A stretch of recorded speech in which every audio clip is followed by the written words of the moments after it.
Howdy, everybody, and welcome to another exciting episode of the Faab Five campaign here on the Random Rhapsody Network. I'm Matthew R. Dawson, your friendly neighborhood host and GM, and joining me around the virtual table today are Alyssa, Joe, Jeremy, Koines, and Kyle. Say hi, everybody. Hey, Hello. buddy. Yo. Okay. Now, before we get into the announcements, Kyle has something he wants to talk about, so take it away, Kyle. That's right, Matt. What I've done for you is I talked to Liam himself, and he told me that I need to get dice sets for everyone at this table to exemplify their role that they play and, their character itself. We're going to start with Matt himself. Matt, open yours up, and I'm going to describe what it is as you do. Okay. Everyone else can start opening theirs up because it takes time to open gifts. All right, what Matt has is some custom die that have sparkles in them that were supposed to look like galaxy, but I think they just look like glitter. It's two different tone colors in there. Has a very nice box. And Matt, when you get into there, what you'll notice is that those are not machine rounded edges. Those are sharp, hand sanded edges. Wow. Very handmade die, every single one of those. Very nice. Hard to show up on camera. I'm sure he'll take a picture of them and post them into chat later. Alyssa, what she's going to find when she gets into hers is some Eloise scale color die. They are pearlescent. They change color in the light. They are metal and they are hollow. They are very light die. Very interesting new craft. You're going to enjoy them. How the fuck does this box open? Yeah. Okay, got it. On to Jeremy. Jeremy, what you have found, and you will see that you can't really show to the group all that well, is some of the ugliest skulls inside die that you have ever seen. They hardly look like skulls, but trust me, that's what they're supposed to be. Koines, Thank you. as we get on to you, what you have for yourself there are some heavy die. Contrary to Alyssa's, which are light and metal, his are metal and heavy. Not only are they metal and heavy, but they have a dragon behind every single one of the die, and all of them are splattered with the blood of Apollyon's victims. Awesome.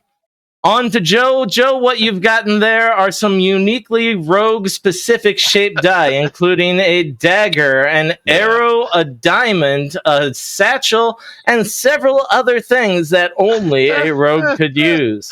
I expect all of you... You're awesome.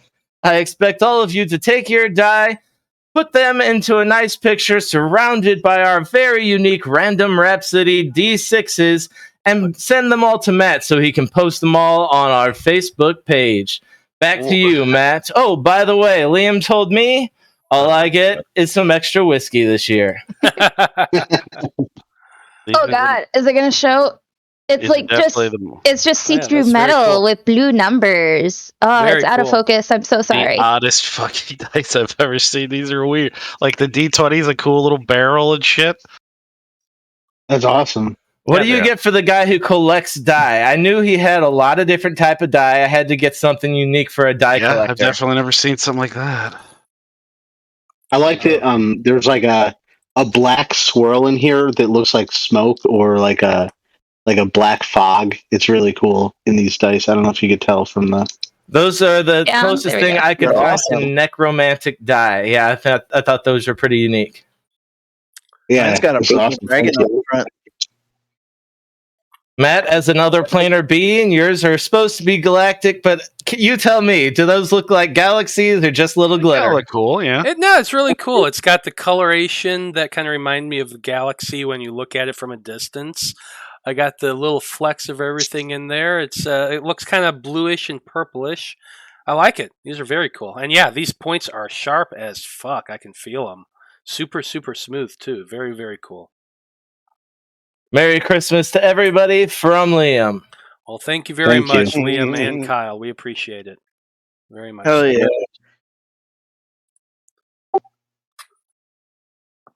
Okay, so jumping into the announcements. This week we are back with another random game night on Wednesday, December 15th. I'm still doing my new content playthrough of Celasta, Crown of the Magister, which has been a lot of fun so far. I'll also be chatting with a random cast member while I play. It's definitely a good time. The next Monday, the 20th, we will be doing our regular schedule with the Debauchery Circus at 3 p.m. and the Faab Five at 7 p.m. But the following Monday, December 27th, we are going to be airing our holiday one-shot, 5 Nights of Darkness, starting at 4 p.m. You can stay up to date on our streaming schedule by following us on Facebook at Random Rhapsody TV and on Twitter as Random_Rhapsody. Okay, that should do it for the announcements. Thank you once again, Kyle. I absolutely love these dice. I can't wait to roll them. So, join us now as we dive into the world of Loroupa and continue on with the adventures of the Faab Five.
Okay. Where did you find these, Kyle?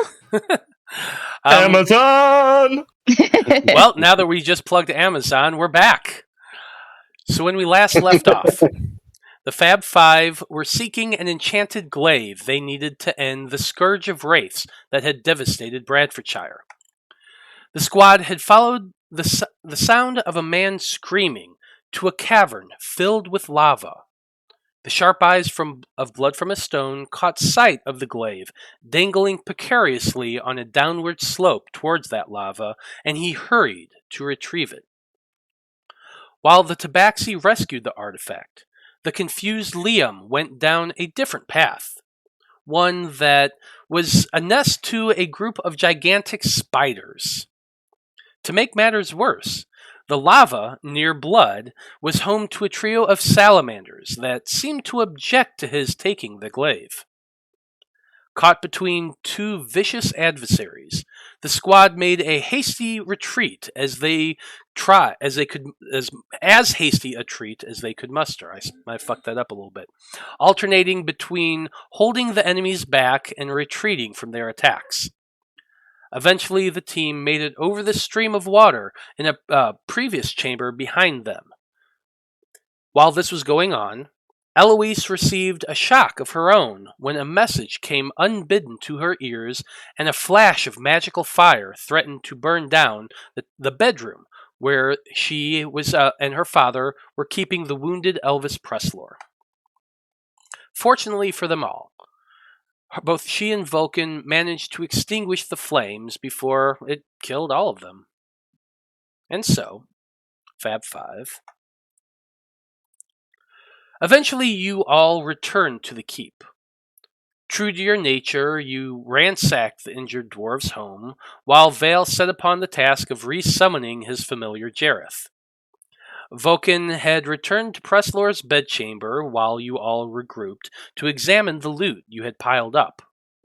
But as the owl appears in Veil's brazier with a flash of acrid smoke, a question comes to each of your minds. And that question is, what is your character's biggest flaw? And since Veil rolled, why don't you go ahead and answer first? Asking what my biggest flaw is would be implying that I have flaws. Yeah, I suppose that is true. The vain Veil. Okay. Eloise, how about you? Oh. Maybe. Oh, you know what? Just because there's so many cool things all around, I think maybe people might say I'm a little easily distracted. Maybe. No, right, guys? No. Hey, what's that shiny thing behind you? There's a shiny thing? Blood from a stone. How about you? I have some trust issues. I don't know if you've noticed. I tend to shoot first and ask questions later. He looks over at the Goliath. Ain't that the truth? Hey, that bird is coming right for us. Apollyon, how about you? Well, I wouldn't consider myself to have too many flaws, but, sometimes I don't think so good. I used to have this item that made me really smart, but now I just, I do the thing. Yeah. You do the thing, indeed. Okay. Liam, you're up. Boy, I'd have to say probably a bit too gullible. Been tricked into doing certain things without asking enough questions, and it's gotten me into quite a bit of trouble. Alcoholism. Alcoholism. What? Well, so bad? Wow. Okay. He takes a shot. Okay, Faab Five. You're all standing outside in the narrow grounds between the outer wall and the stone brick tower of Pressler's Keep. The glow of the lava radiates that soft orange glow to the western edge of the keep, casting a long shadow from the outer wall that seems to stretch towards you all like a long, dark finger that reminds you that somewhere out there in the dark, Groot potentially lurks. But, Faab Five, what are y'all wanting to do? First thing, I got a short rest while Veil was doing his familiar summoning thing, right? Mm-hmm. Yeah, we did. If I'm attuning to that, then I would be unattuning to the chef's dagger that I have while I'm trying to attune to this glaive. It's a fucking gift. Okay. It's either that or a ring of poison protection. You choose. Come on, what would you do? Go with the ring of acid protection, actually. Acid protection, yeah. Yeah. All right. And as Vale says,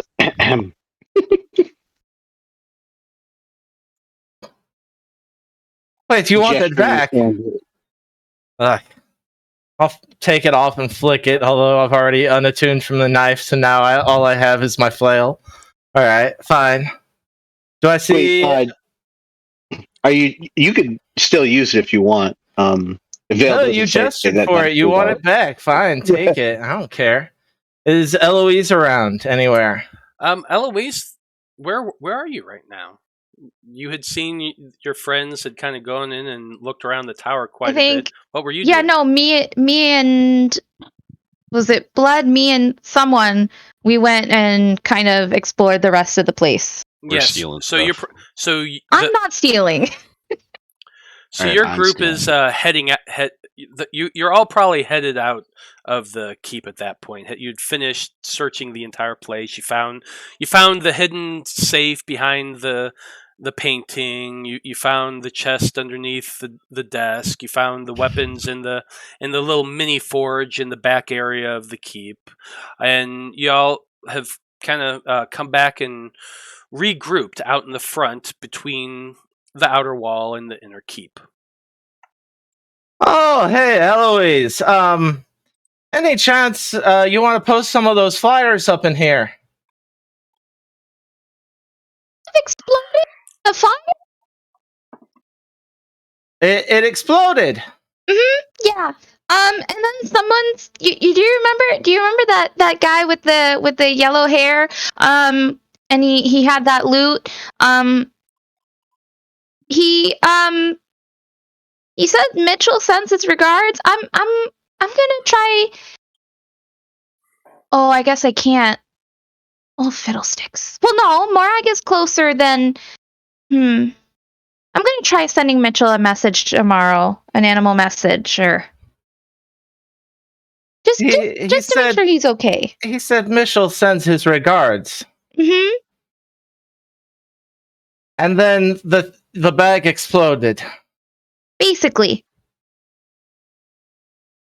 Did he say it before the bag exploded, or did the bag explode and then he talk?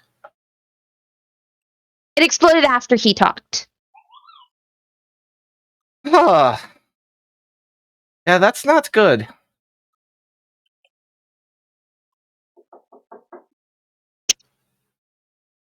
So I'm gonna send him a message tomorrow, and make sure everything's okay and he's all right. And Would you say I've finished the tuning to this, Matt? The glaive? Yeah, I would say you've probably finished attuning to it at that All point. right. You sat there, you drank for an hour. You've been sitting there for an hour drinking and chilling and focusing your attention on the glaive. While yes, you can technically restore hit dice after 5 minutes by chilling and drinking, attuning to a weapon takes a lot longer. Okay, I'll reduce the hit points back down. That's not a big deal. What I'm saying is you spent an hour doing that. You can still take the hit dice. Oh, okay. You could have done that during that. What I'm saying is, while you can technically take a short rest in like 5-10 minutes by drinking, that's that one feature you were talking about. Yeah, the 30 earlier. minutes. Yeah. 30 minutes, whatever. But to attune to the weapon, it took a full hour. That's all I was saying. Gotcha. Okay. Then I'd like to make a performance check, test out the new digs. Ugh. Not so good. I try and hop over it, and I catch my feet, and I do a face plant. I'm gonna take 2 hit points off for just a terrible performance there. Okay, give me 1 second, because I gotta put this in your actual sheet. I wish I wish I would have remembered to do that. That's my bad. what were you trying to perform, Liam? Trying to show off with this new weapon. I guess you weren't in the session when I got the flail. I did a performance check after I attuned to it, and I was trying to do that again with this. I'm gonna try again in a little bit, but that was just terrible performance there. Yeah, so what happened was you had the copper glaive and you were spinning it about, swinging the thing, testing it out. You stumble over a rock. The glaive just goes flying past your hands. You reach out trying to grab it. Your fingers just barely tap the thing. It spins and lands point down on the ground right in front of you. And it just kind of quivers there for a little bit. As you do this, you're just kind of stopping there, staring at it, looking at it kind of vibrate. Jortha, who's been leaning up against the back wall here in the corner, watching you this entire time, she just kind of does this very slow, Boy. clapping sound. Thank you very much. I'm gonna try a second performance check to get back into my groove here. Do I have guidance? Can I guide you? God, no. Yeah, so you snatch the thing up one more time, spinning it around, twisting it, batoning, twirling it over your head. Your fingers slip once again. It's an odd weapon. It's a lot lighter than you would normally expect it to be for that kind of metal. And being as light as it is, you're overcompensating when you should be undercompensating, and the thing goes tumbling out of your hands and just clatters to the ground at your feet with a 9 performance.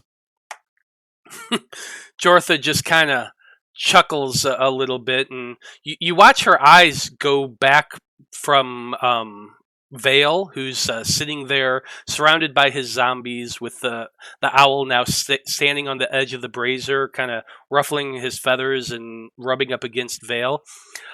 She looks back between that and over to you again, and she just kind of chuckles a little bit. She says,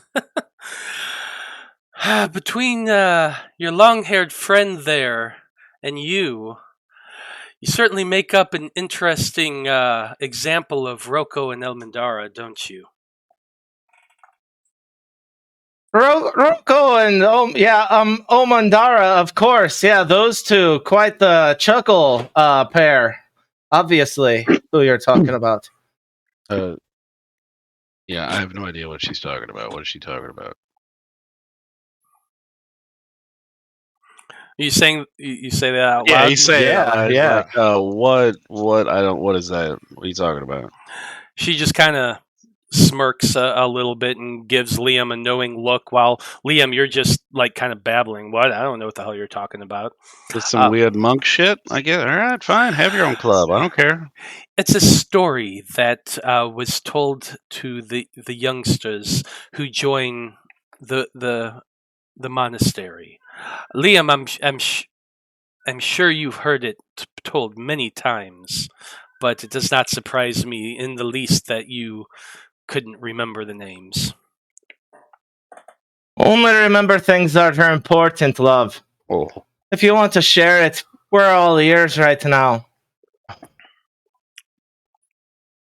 She kind of gives a little bit of a shrug. You know that when someone's trying to play a little bit coy, hands behind the back, shoulders arched a little bit, leaning up against the wall there, and she just kind of stretches before she says, "Well, I suppose if you can't remember such a simple thing from the monastery, I could be persuaded to tell you." Oh, if we're gonna do bedtime stories, maybe. Hey, Vale, are you able to cast the hut today? Because if we're gonna rest, maybe we should do it somewhere safe, or that Grood can't. Absolutely. Would you just mind taking these corpses and just bringing them, so we could put them all together right here? If you could bring them to about this area.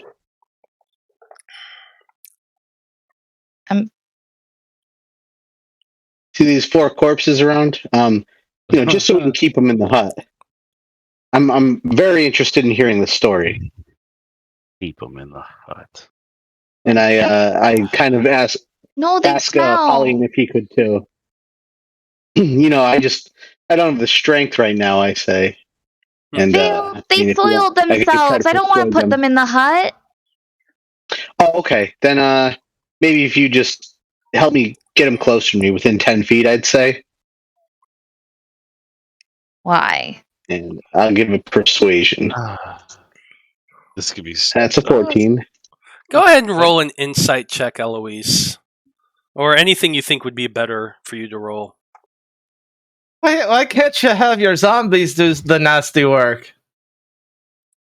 I could, but I think it'd be faster. I don't know.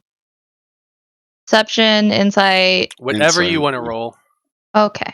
24. Yeah, you're not buying what Vale's putting down, and you know why he wants these corpses. He's not hiding anything from you, and this doesn't sound like a good idea to you. But we don't need them in the hut for that, Phil. I don't. All right. Well, how about this? I'll make a deal with you. I will not put them in the hut. I just need them within 10 feet of me right now before the story starts. Why not just stick them in the hole with the rest of your friends? At least they don't smell in there. I will point out that when we get back to Morag, they aren't going to take kindly to this. You're going to have to hide your friends. Oh yeah, these people are family and friends and familiar to here. Maybe I don't know. Yeah, it's just so I lean over towards blood and I say, "We're not in Morag right now, We're gonna and it'd be a shame if we had to sleep. Take a rest out here without the hut." He hints. Oh, good lord. Bill, you're really gonna put your neck out in case Groot comes back for these bodies? Like, really? And I look around me as I'm just surrounded by a wall of zombies on all sides. Good lord. So, Eloise, you've been talking to Veil for a little bit back and forth, and you glance over at to the door to the keep, and you see that Vulcan is standing there, kind of watching this whole proceeding. He steps out from the door and he says, "Actually, I'm going to have to agree with your friend on this one, but not for the reason he's saying. Presley back there, he's asked us that we transport the bodies of his students back up to Morag for proper burial, and he says he's willing to pay us for the assistance." Oh, that's perfect. I got the room. He gives you a leveled look, Veil, and he says, "But you're going to have to give them back." Oh, yeah, that's fine. And no zombifying them. That wasn't part of the agreement, Eloise. They stay dead. Actually, that is a part of the deal. They stay dead. No living dead, undead. Do not mince words with Veil. So Veil, after hearing that part, he spreads out the portable hole because he's just kind of fed up right now. He was, before Eloise spoke up, he was absolutely going to animate these dead students. However, because what Vulcan just said had nothing, just said we had to transport the bodies to Morag, which he would have done, but he would have animated them. So he's going to open up the portable hole. I'm going to take out some more bodies from them. There's a ton in there. Let me just. Well, you can keep the Grood students. Oh yeah, I know. Now, while Vulcan doesn't say anything more because he kind of just gives us a sniff and a nod to you, Veil, once you acquiesce. Matt will remind the group that the guards did ask for proof of death from. Yes. From but don't make them zombies from either. God damn it. That's just Matt reminding the group. Matt's also saying that you do whatever the hell you want. I don't care. We have a first time chatter in chat right now. Gunkle Phoenix. He's saying, "I have never seen anyone play a Circle of the Land Druid, and for that reason, I'll stay here and watch. # Druid Supremacy." Rock on, Gunkle. Hell yeah. So, anyway, Veil opens up and spreads out the portable hole. Vulcan says that he's going to go ahead and help y'all get the bodies of the students back and situated. Jortha, now you had been asking previously about the portable hole and where you're all going to be staying. Vulcan does also comment, "We do have beds in here. There's actually several rooms with beds. Some student beds, some lone bedrooms. There's actually 4 floors worth of rooms." Arthur, Grood can walk through shadows. This place, having us in separate rooms in a place where there are shadows everywhere. I don't know if that's a good idea.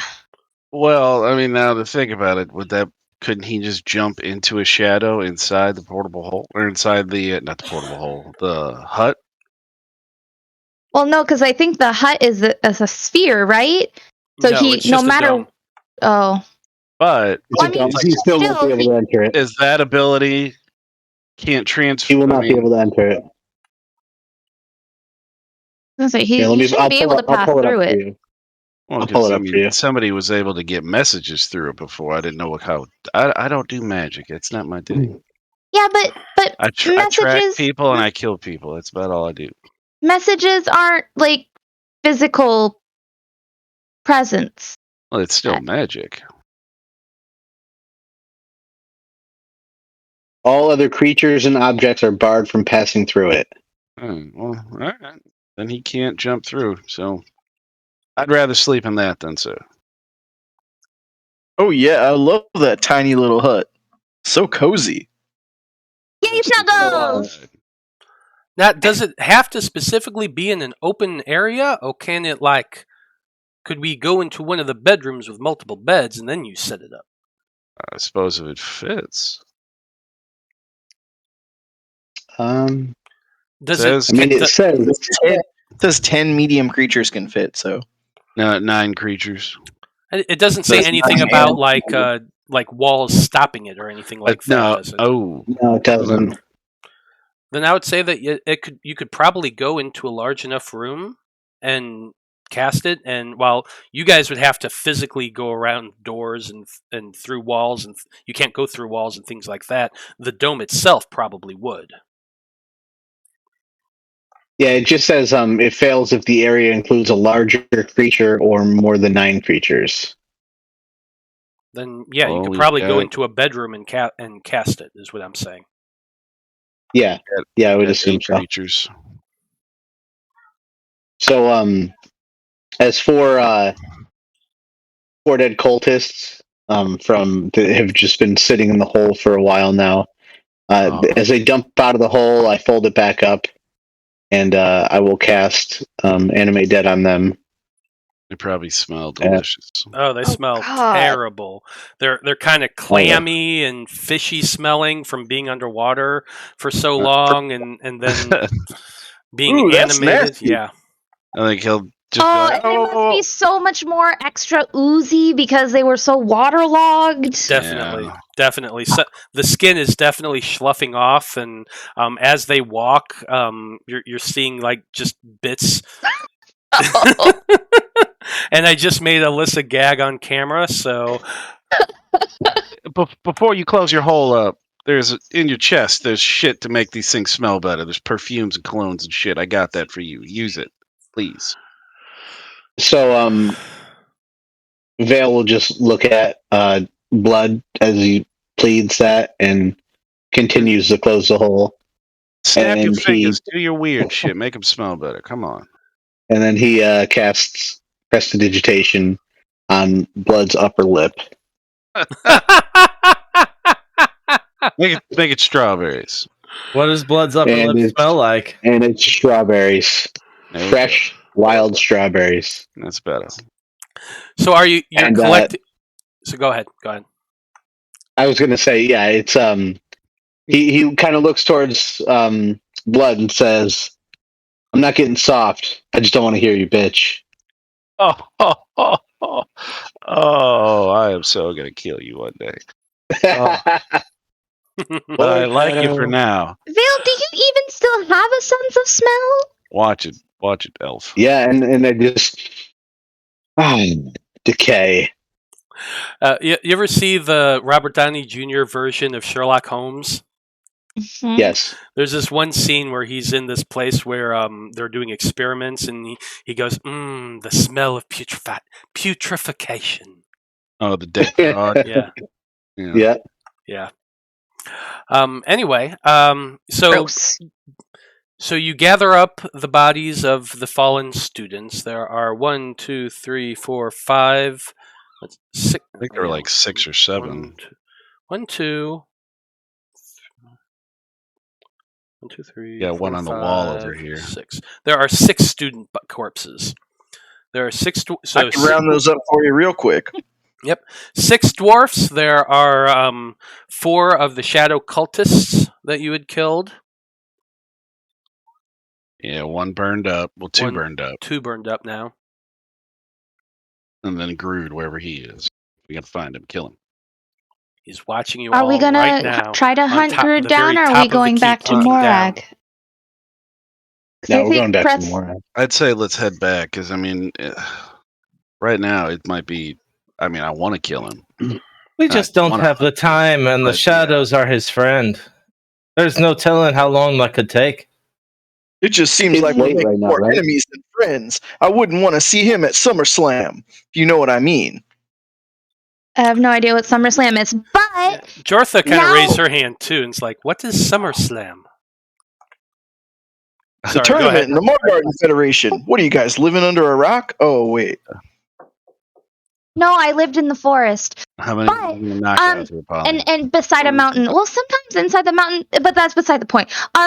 But we can give the guard people in Morag, we can tell them it's Grood, and we know what he looks like, and his tattoos look like, and we know a little bit more what his abilities are, so maybe we can give them better warning.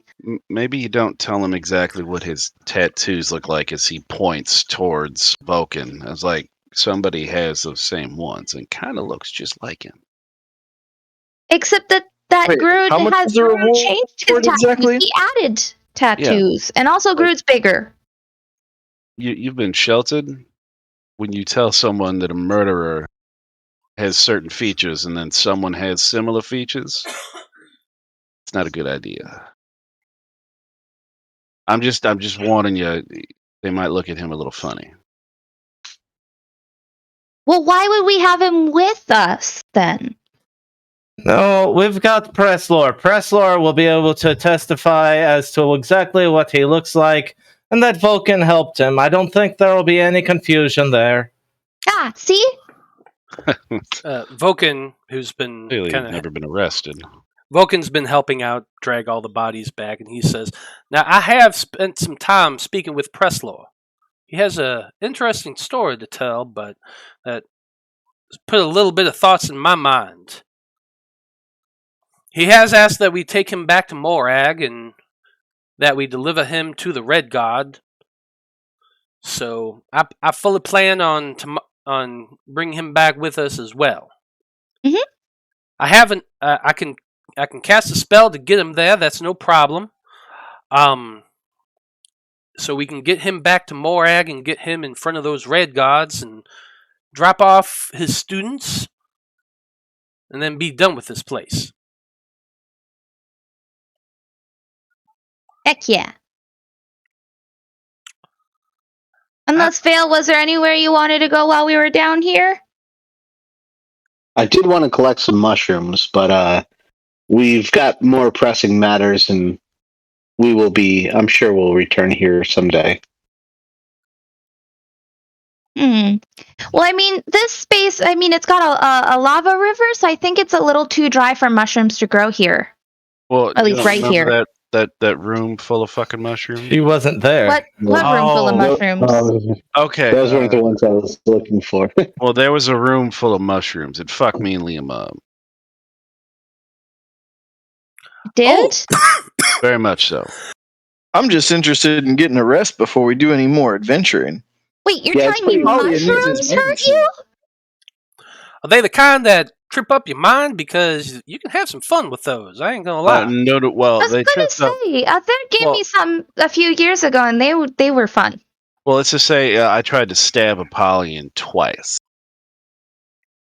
Oh, well, see, that's your first mistake when playing with And- these mushrooms. You don't have weapons I available. killed one of Vale's shadowy doubles. You'll have some interesting things happen to you when you're out of my eye. Exactly. Maybe the fun I almost mushrooms aren't just maybe they're not for you. No, Well, maybe, try- I think not. These were not the kind of mushrooms that you want to eat. I mean, I guess it depends on the No, person. trust me. These were not. I mean, they would. No. He's just gonna hold up his hand and be like, "It's a smack it." No. So with the two Circle of the Land druids heads together, kind of talking about mushrooms a little bit. I guess you're all heading into the keep to set up for a long rest. I'm gonna press Jortha for that story if I can. We've got the bodies collected. I've not insulted her for at least 2 straight minutes now. I mean, how much nicer can I be? You did kill her. You'll bring about the death of her entire village. He says out of character. Oh, well, he might say that in character. Let's just get a rest. If you want to take a watch, she can tell you all about it. Yeah, it's pretty late, right?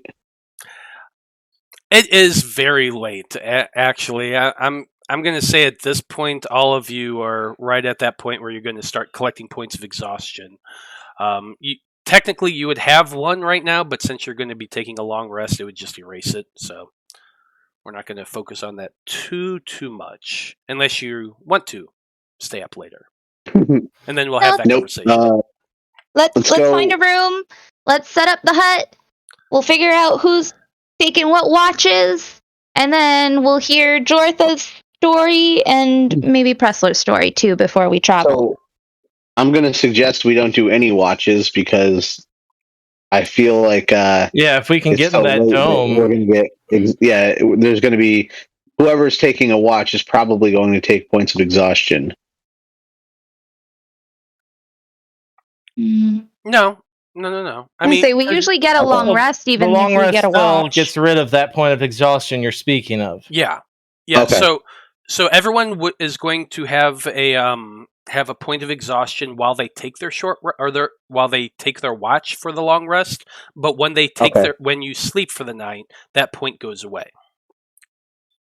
I think it's important to have watches because we don't know what if Groot's has a friend or is himself able to dispel magic.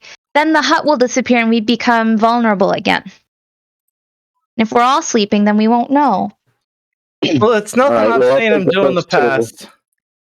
But it's not like he showed me everything he can do.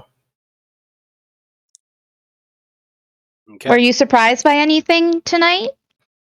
He seemed larger than before. Quite a bit larger than even himself. Odd. Well, he had a magic user, so maybe did that person maybe enlarge him like me and Ather can do for you guys? Possibly. I didn't see him for the entire battle. He was moving, I was moving. He definitely looked different than I remember him. Now, again, we were both young boys at the time, and it's been a very, very long time since I saw him last, but he looked different. His face darker. His face lined, like, with anger. And taller than anything I'd ever seen before. He had far more followers than he did last I saw him. He's been busy.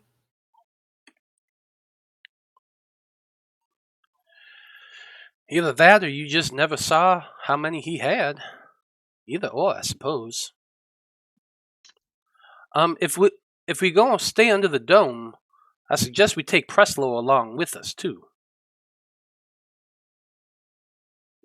Let me go get him up. I think there's a room on the second floor that should be big enough for all of us that you could cast your dome in, Veil, if you want to go head up there. Sounds good. And he heads up. Just a mechanical magic question. The dome, if it's not on the ground and it's on the second floor, could you just walk up the stairs into it?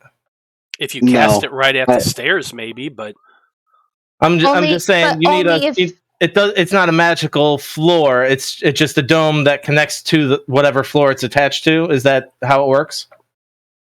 So, if you're on uneven ground, the dome goes all the way to the ground, no matter if it dips or crusts. Basically. Or is it more like one of those half snow globes that it's magical all the way around? I don't know. So the literal text of the spell is this. A 10-foot radius immobile dome of force springs up into existence around and above you for the remaining stationary of the duration, and remain stationary for the duration. The spell ends if you leave its area, the caster. 9 creatures of medium size or smaller can fit inside the dome with you, so 10 total, which we have plenty. The spell fails if the area includes a large creature or more than 9 creatures, which it does not. The creature and objects within the dome, when you cast the spell, can move through it freely. All other creatures and objects are barred from passing through it. So okay, so when you read the text, springs into existence around and above. When I think of around, I mean I think of completely around. So even though the floor is flat, that still bars you from tunneling up into it. Well, I mean, that's how you may imagine it, but from the text of the spell, that's not what it literally says. Right. The literal text of the spell says around you. Around is in the radius to your left and to the right, front and back, and above you. It does not say anything specifically about beneath you. However, I think we went over this in the water level. Yes. But if you don't cast it in a place with a hole in the middle, unless someone like breaks through the floor, then they can't just walk into it. If you cast it in a room where there's a level floor, there's still a floor there. It's not like they could, unless they like sat there with a sledgehammer or had a magic spell to blow it open. Now that would be possible. Okay. Like, I That mean, makes sense. just for argument's sake, if someone came up and put a bunch of C4 on the floor and blew it out, could they get in through it? Yes. If someone were to dig under it quick enough, could it get through? Possibly. Depends on which way they did it. They still can't enter the area. Yeah, they could Right? not enter the area of it. Mr. But they Crawford could go says it. underneath. What's that? Mr. Crawford says it does have a floor. It does have a floor? Send me that, because that's... I just put it into the game chat. The area of effect. It's from the is a D&D hemisphere Sage dome. Advice column that they do. I did forget to mention Groot that's can easy enough also poop out C4. Yes, he can. Says it's hemispherical, so it's like a half sphere. Okay, according to this, Lemon's tiny hut creates a dome, not a hemisphere. There's no floor. Keep going down. Go to the next one. He responded to himself. Let's see. Says, does have a floor. Does Read your have own a book. floor. The spell's range says affects the hemispherical. Okay. So it's like a half sphere. Okay. I'm fine with that.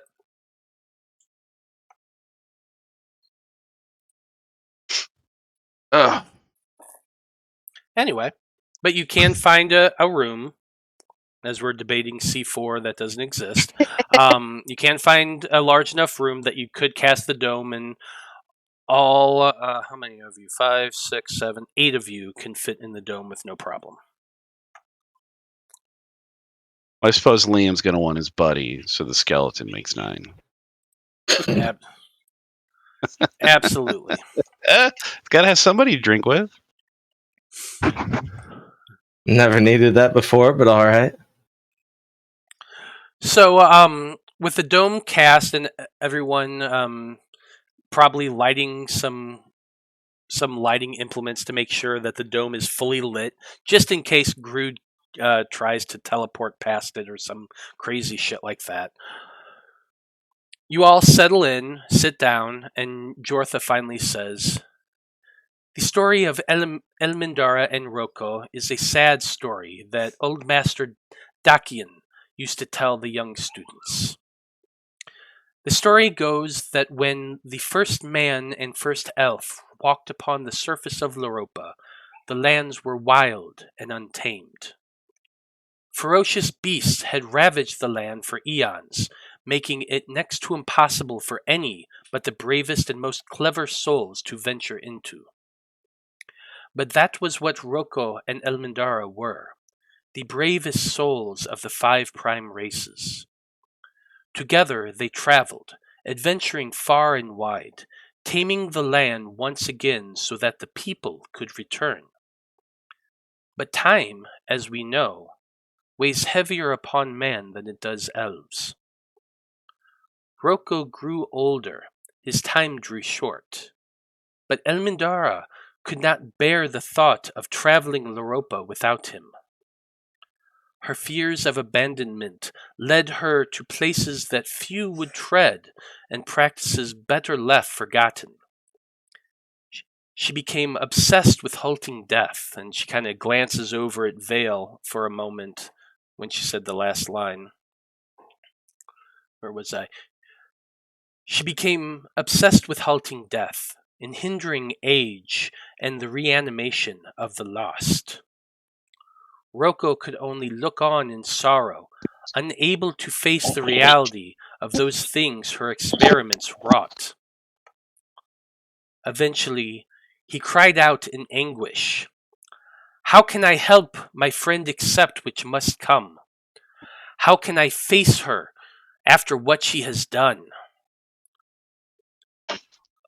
All things can be faced using the strength of your conviction." A friendly wanderer spoke up from the road. A compassionate word, a friendly shoulder, a justified blade. No matter what choice you make, action requires conviction. Roko immediately recognized the wisdom in the stranger's words. He seized upon these three truths, a word, a shoulder, and a blade, and he set out once again upon one last adventure. Or one last quest, I'm sorry. This time it was not adventure he sought out. No. This time it was Elmindara. Facing down shadow, corruption, and undeath, Roko battled Roko battled up high upon the great mesa and confronted Elmindara for her transgressions. But as he faced his former companion, Roko discovered that Elmindara possessed convictions of her own. She refused to face eternity alone, and the two former comrades faced one another. Both were forced to contend with the other's beliefs as they did. In the end, Roko was forced to strike Elmindara down to seal away the horrors that she had unleashed. But Elmindara succeeded in her goals as well, and she struck at Roko, penetrating his magical armor and forcing him to undergo changes to his very core. Roko then wept, pouring his sorrow out into the mesa. His friend lay dead, her corruption sealed away, but now he found that he faced eternity alone. Both Roko and Elmindara had their ways in the end, but fate decreed that neither would be happy. She kind of, as she finishes the story, she leans back and she says, "I always found the tale very sad, but it reminds us all that no matter what we do, we must face it with conviction. I hope you, Liam, can find the conviction to succeed in whatever it is you hope to accomplish, whether it be redemption or whatever." Don't worry, I get your story. We live alone, we die alone. It'll come to us all, and as you pointed out, I'm human, so it'll come to me sooner.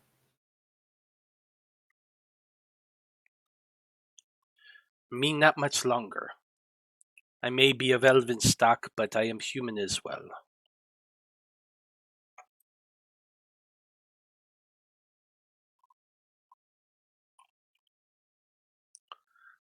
That was her story. Now, does anybody have anything they're wanting to do before they turn in for the night, or are you all just going to go and do your watches? Well, who's Watch. taking what watch? I'll take the first two like I normally do. We got more people. You don't have to take two if you don't want to. I want to. Yeah, come on. I'll take the last watch. I'll take the third watch. I think I'll take a watch with. I'll take second. Okay, so Can't have him sleeping on us again. So Vale's taking first watch. Vale and Liam are taking second watch. Eloise is taking third watch, and Blood and Apollyon are taking fourth. Is that sound about right? Yes, sir. Okay. So everyone settles down for the night. Vulcan had brought in Elvis Preslor and got him situated as well. And the old dwarf had listened to Jortha's story for a little bit, but the entire time he seemed to be fairly quiet and lost in his own thoughts. And eventually you do look over and find him snoring, not long after Jortha finishes her story. So, Vale, you're taking your first watch by yourself. So go ahead and make your perception check. While you're doing that, what was Jareth doing? Jareth's going to be also doing watch, but he's a little higher up outside the keep. Okay. Jareth should go ahead and make a perception check too, then. All right, so Vale got a 22 and Jareth got a 13. So Jareth had been flying around, making little circles around the keep for the first 2 hours. With a 13, nothing really catches his interest. The lava bubbles and churns and flows. Other than that, no signs of movement. All right. For your first 2 hours of your watch, and actually for everyone's watch, because I'm not going to take too long on this, there is no sign of Groot. Vale, after the first 2 hours, you go over and wake up Liam. I don't know if you had anything you planned on doing during your watch, but for those second 2 hours, the two of you are there. It's quiet. You kind of walk around the edge of the dome. You're looking out as much as you can. You had closed the door to the room, or you probably left it open. That way you could see down the hall a little bit. No movement. No signs of anything. The dome inside is lit bright to keep shadows away, but nothing else happens. Eloise, you have your third watch after those two go to bed. Jeremy, I'm sure you have a few spells you need to take care of real quick. Yeah, so I'll just do those. Do you want me to say them or just put them up in the chat? I assume you're just reanimating your dead, unless there's something specific you need to do that's out of the norm. Yeah. I'm going to just reanimate my dead, and then I'm going to pump a 5th level spell slot into the Ring of Storing, and that's going to be Counterspell. Counterspell? Okay. 5th level Counterspell. Yep. Got it. Eloise. Yeah, go ahead. Yeah, actually, as soon as I see him pump something into the ring of spell storing, I remind him about the scroll that we agreed. Once he used that scroll, I get the tube back. I see him using the I'm all like, you could have tried the spell scroll and done it into the ring like we talked about, but no, you're forgetting. Why should I give you the acid ring if you're not going to hold up your end of the deal, brah? Is this the guidance spell scroll? Yeah. Yeah. Vale kind of snarkily replies, because I'm not wasting a guidance in my Ring of Spell Storing, and with that, he's just going to take the scroll out and extremely lazily try to cast guidance from the scroll. The spell guidance? The cantrip? I believe. Was it guidance on the? I don't remember exactly what the spell was. I did write it down. I just have too many. He's burning it right. He's gonna try to do it right now, one way or the other. That's kind of funny. Yeah, because hold on. Yeah, I'm not sure what you're talking about here. That's why I'm. So there was in the water we found. Yeah, there was like an ivory scroll tube that I found, and it had like a spell scroll in it, and I gave it to Vale. As I don't do spells. And what spell was it? We can come I back have to it this written later. down. Yeah. Actually, it might be on my character sheet. So I mean, I know the spell guidance. I'm asking if that's the spell. I thought it was, but it might not be. Oh no, it's bless. Scroll of bless. Okay. And I don't want to waste that right now, just in case it does work. Yeah, it's on my Fine. character sheet. Okay, so Vale has a scroll of bless in his inventory. He thought about casting it, but after thinking about it, he's like, "No, I'm not going to do this right now." I'm not that tired. Fair enough. Fair enough. Eloise, was there anything in particular you wanted to do during your watch? No, if everybody's asleep, then just watch. I mean, you could wake somebody up to spend it to do a watch with you, but if not, you don't have to. No, everyone had a much harder battle than I did, so I'm just gonna let everyone sleep. That's fair. No worries. Your watch goes by uninterrupted. Wherever Groot is right now, he's not creeping around the keep, it seems. Or at least you certainly don't catch him. Apollyon and Blood, what are you doing? Do you want to do anything for your watch, or... No, I was mainly joining it so he wouldn't fall asleep on us. So, Apollyon will get up and do his daily stretches and exercises, do some push-ups, getting swole. You're doing that in the dome with everyone else? oh, he could step outside. Sure. Oh yeah, I can come and go from the dome. So yeah, You can. I'll go outside. Okay. I'll go up onto the onto the parapet or the whatever the wall. Okay. So you leave the dome, go walking off into the keep, and head out to the outer wall of the keep? Ugh. Yeah. Okay. Boy. Bud, you do see Apollyon get up, kind of stretch a little bit, wiggle out the joints, and then walk out of the dome and out of the room, down the hall. Damn it. Suppose he'll stealth after him to see what he's doing. Make a stealth check. Alright, well, we're all gonna die.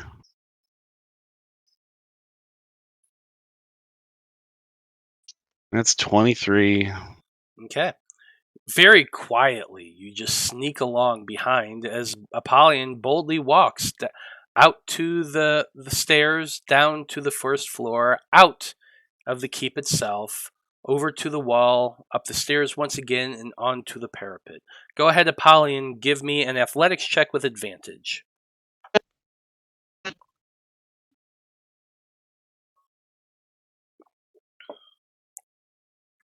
$22. You are a master of the manly arts. You flex and stretch. You push up, you curl, you're pulling up along the edge of the wall. Your muscles bulge with just the excitement of being used.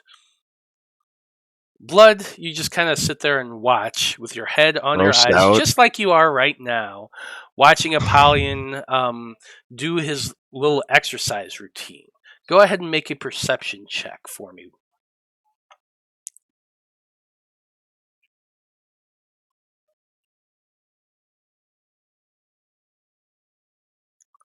That's 27.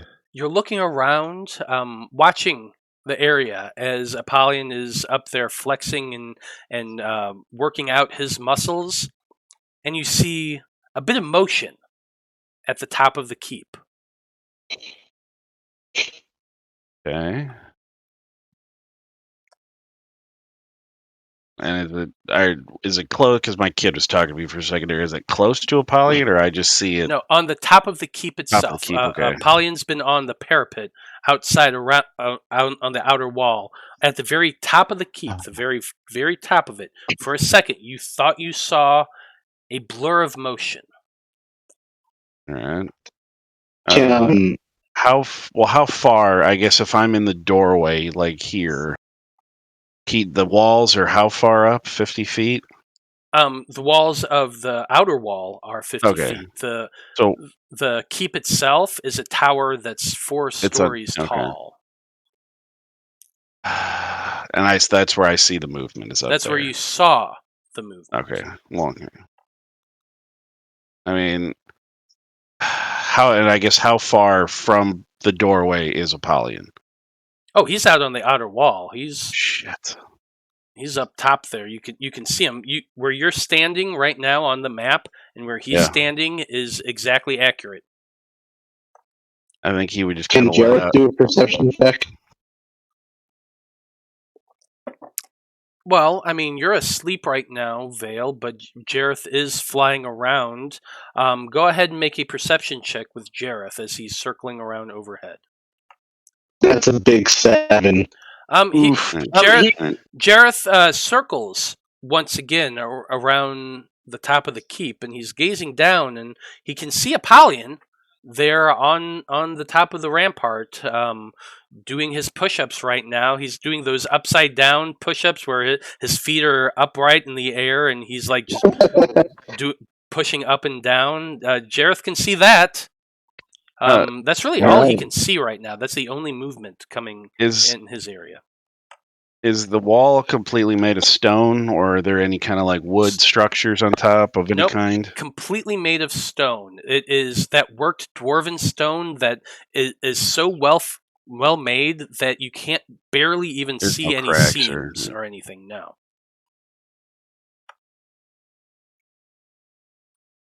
God damn Apollyon! All right, he's gonna take out his longbow, and he's just gonna fire just a regular arrow shot over Apollyon to hopefully get his attention. Okay, I'll let you do that without a roll. You pull out your longbow, you shoot your bow, and it goes shooting overhead. Apollyon, making a perception check. All right. He's got one more thing he can do, and he doesn't want to do it. That's a 15. You're upside down, doing vertical push-ups, down, down, down, and as you push yourself upward, you see an arrow go shooting down from the sky downward over the wall to the other side. You go, what the hell? Shit, what the hell? And you look back, and the door to the keep is open, but there's nothing there. I'll step out. I'll let him know. Or, you know what? I think he would just give a... Because if he's been with Apollyon long enough, it's just he's probably just going to give out a couple, like a low, like, hunting whistles. Like, just like, something like that he might be like, hey, know... Kind of like that, yeah. And you look back, and their blood's stepping out from the stone doorway, whistling at you, doing that low hunter's whistle, trying to get your attention. And then he's just, hopefully he can see him from there. He's going to hold his hand as like quiet, and he's going to be like, just get back in. Kind of like wave into the keep now. All right, I see his motioning down there. And I'm going to... Yeah, I'll just climb back down and go over and see what he wants. Okay. Yeah, he'll dip back into the shadows as he's doing that and watch the keep. Okay, go ahead and make another perception. Go ahead and make that next perception check. That's him to hide, and then let me... So, Apollyon, as you're walking down the stairs and heading back to the keep, you look there, and that door is open once again, but nothing is inside. Blood, you stick your head out once again, and you're looking up at the sky. And as you're looking upward, trying to see whatever it was that was over there, Jareth comes flying overhead, circling around the top of the keep.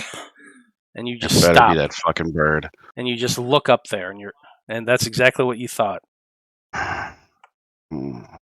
He's just gonna hold another arrow out, be like, I could fucking do it, and he wouldn't know. I'll come through the door and whisper, "Hey, what's up, blood?" Like, well, you see something? I thought I saw something up at the top of the keep, but maybe it was that dumb fucking bird. I'm so He's I don't just know. gonna I haven't heard anything out here. Like hold up and he's gonna give the bird a finger, be like, "Yeah, that's right."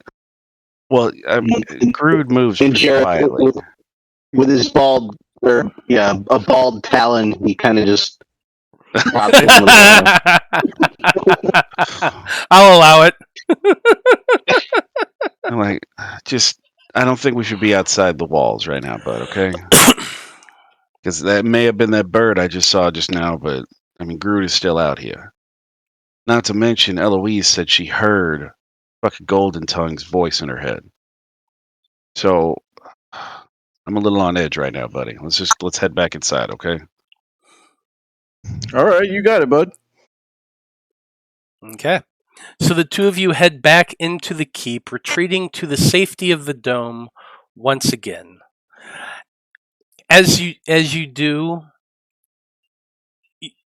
your rest comes to an end. Everyone has had their full rest, can prepare the spells, whatever they need to. Vulcan gets up about this point as well, just as everyone else is starting to wake, and he's like, "Whew, I don't know about the rest of y'all. I'm feeling pretty damn well rested after all that. We had a long day. It was a good sleep. I'm feeling refreshed."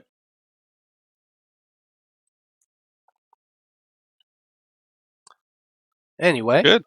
the rest of you all wake up. Breakfast can be made. And beyond that, I think we're going to take a short break, as this is a perfect time to do so. So we will be back in 10 minutes, everybody, when we can find out what exactly the Faab Five are going to do now that they can return to Morag. So stay tuned.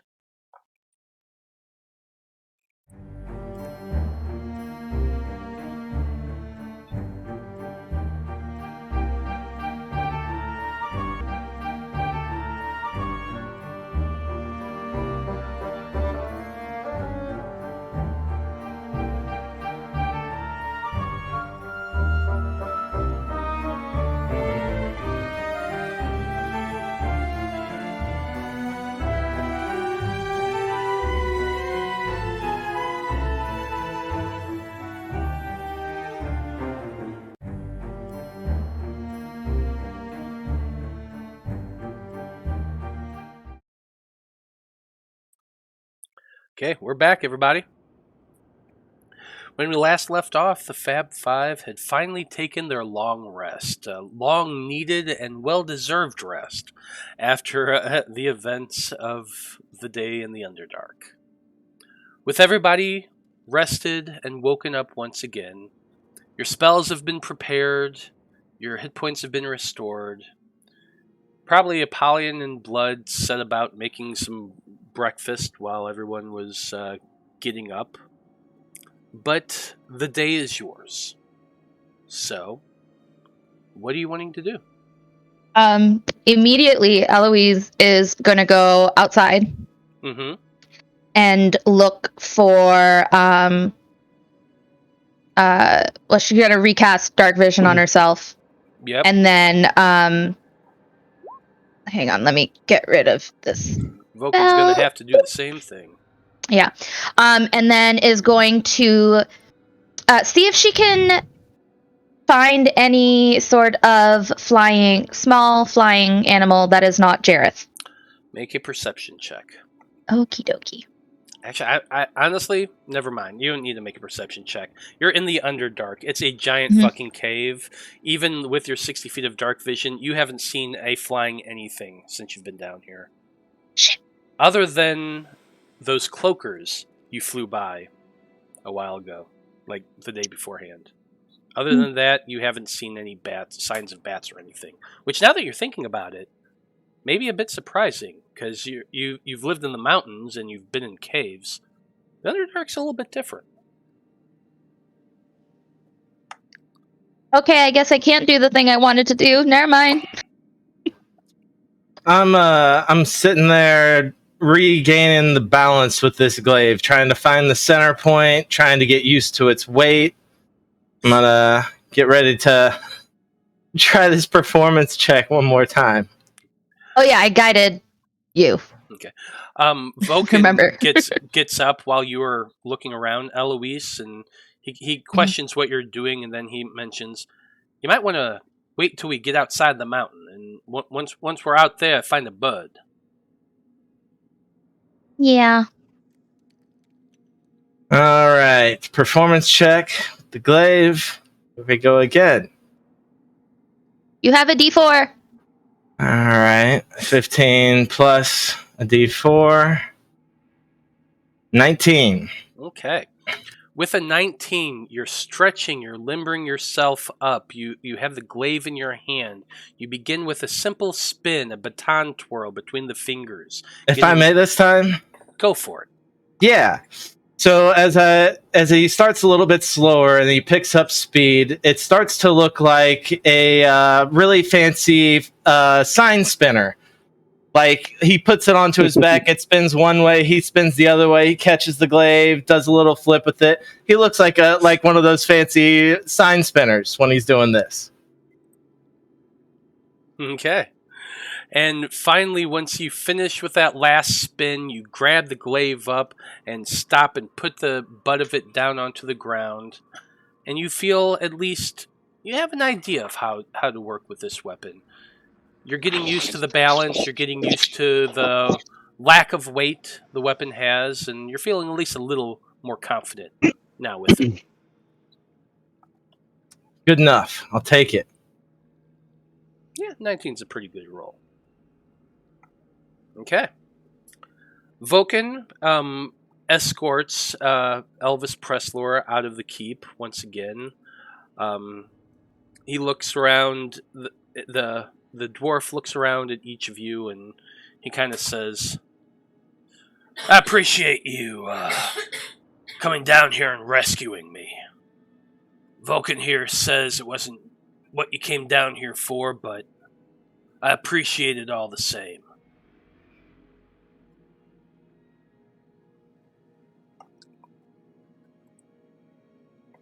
Did you recognize the Goliath attacking you? Not at first. It wasn't until he told me who he was, before he stabbed me, that I realized who exactly he was and why he was doing what he did. I'm sorry to be the one to tell you this, but he's pretty much succeeded in getting all the other archers that were there that day. The dwarf kind of nods a little bit. This is your first time really getting a good look at this guy. He has dark hair that has been cut short and poofed upward in a bit of a coif. Now, the last time you saw him, he had a bit of helmet hair, but now that you're looking at him, he somehow managed to comb and oil his hair and style it into a very stylish do. He has long sideburns on the side, a little bit of a cowlick in the back of his head. He's a rather attractive dwarf. You can't help but notice, with a bit of a swagger in his hips, even though Vulcan is half supporting the guy as he walks. Those hips shake a little bit. That Apollyon, you can't help but watch those hips sway back and forth as he's walking. Those hips don't lie, huh? Those hips don't lie. Forever. I'm sorry. What? But anyway, he does kind of nod, and he says, "I've heard about that. Few died in prison. A lot more died in their beds. What few were left with me? Vulcan here tells me you have in a portable hole," and he looks over at Veil, and he kind of shudders a little bit, looking at the zombies that have pooled around him. They're carrying me. Yeah, they are carrying you. Vulcan, If I had comforting words for you, this is where I would use them. Those words don't exist. Well, I ain't nothing like a hound dog, and I ain't gonna cry all the time.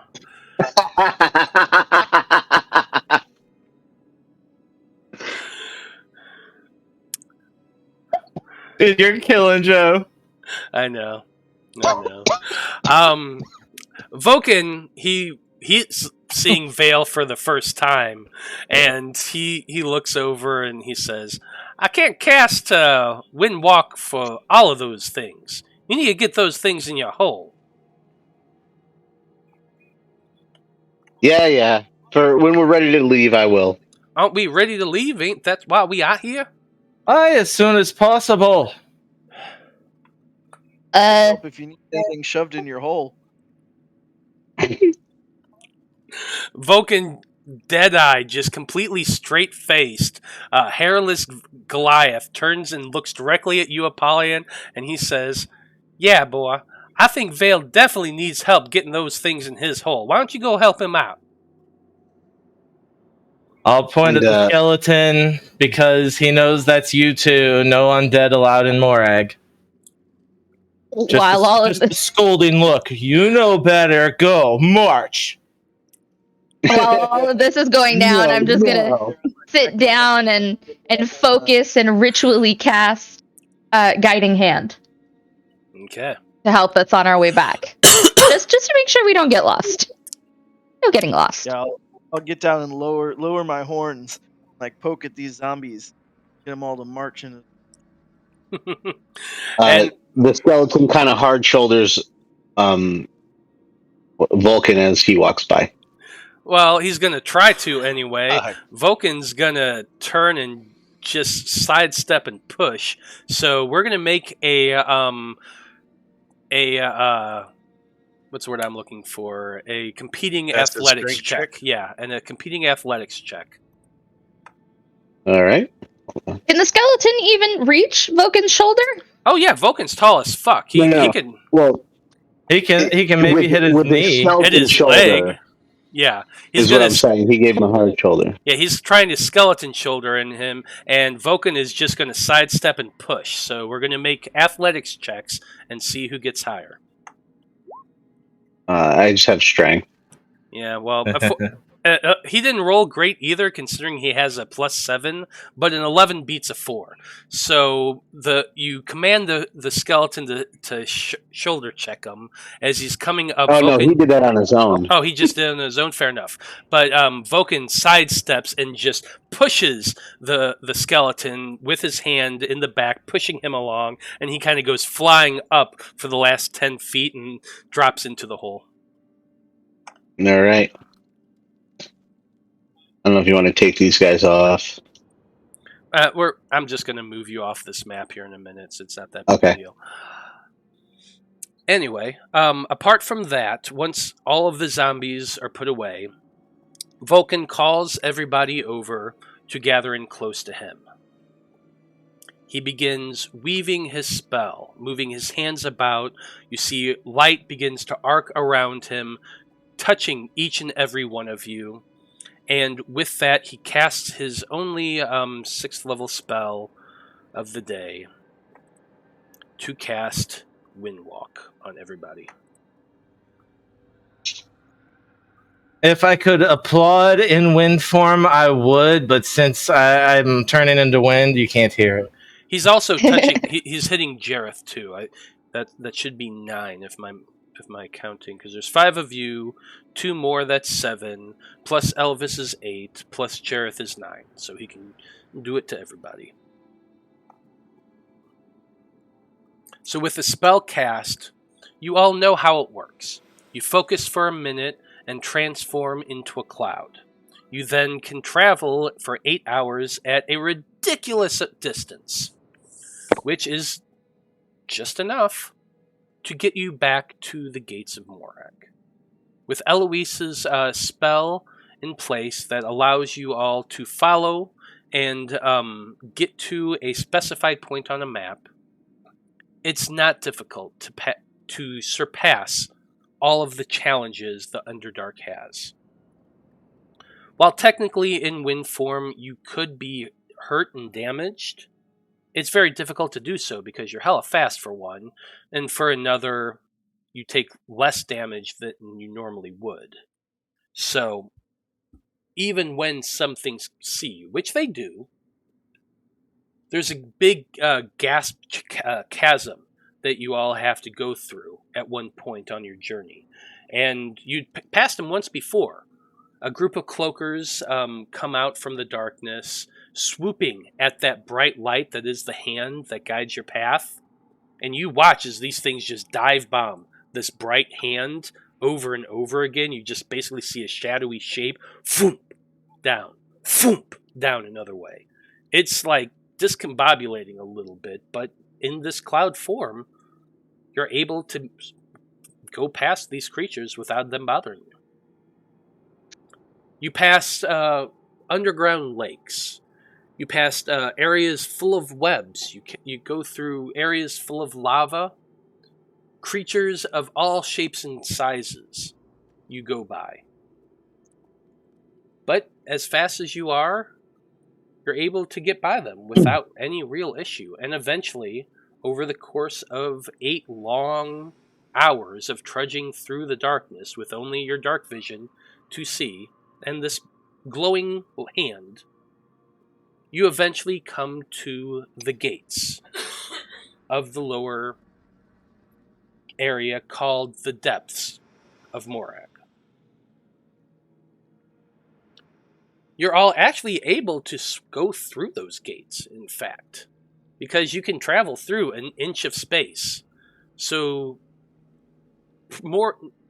very puckishly, you all just go past, flying up overhead, and you can even surpass the cliff, flying up high until you could get back to the warehouse that the Red Guard were using for their investigation there into the depths.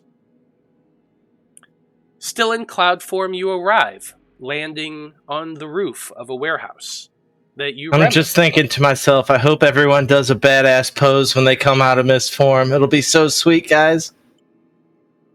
Well, that's actually what I was getting ready to ask you. So you can land on the roof right there in cloud form, and you're actually sitting there right now on the map. So, what are you wanting to do? Where are you wanting to go? Roof sounds good to me. Morag is yours. I'm gonna turn around to everybody and go, did you see those things? That was so cool. And then there was the lake, and then there was and I'm just gonna keep going. And you do, but then you realize the only thing that's coming out of you is a bit of a whisper because you're in that cloud form and can't actually talk. Yeah, I'm focusing on taking a minute to drop it and land on the roof here. I'm going to land on the ground. I'm gonna revert back when I finally become corporeal. When I have one arm up in the air and the other hand grabbing my crotch like I'm. Okay. So, like, are you all just coming down and reforming in front of the guards at the doorway to the warehouse, or are you going to reform someplace else and walk up to them? That's all I was really asking. I'm gonna reform on the roof. No, Okay. I'm reforming on the ground. Yeah, I'm reforming on the ground as well, and as Eloise is nonstop talking, Veil is going to flip through his spell book frantically to see if he has anything for the spell silence.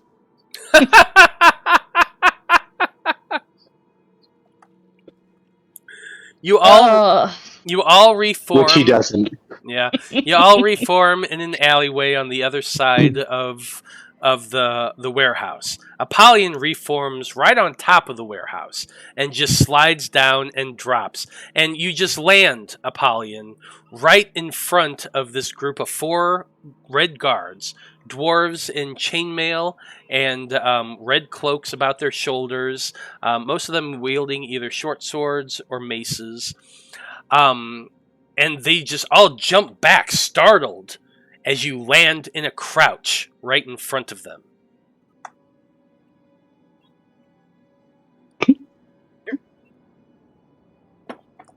The other side.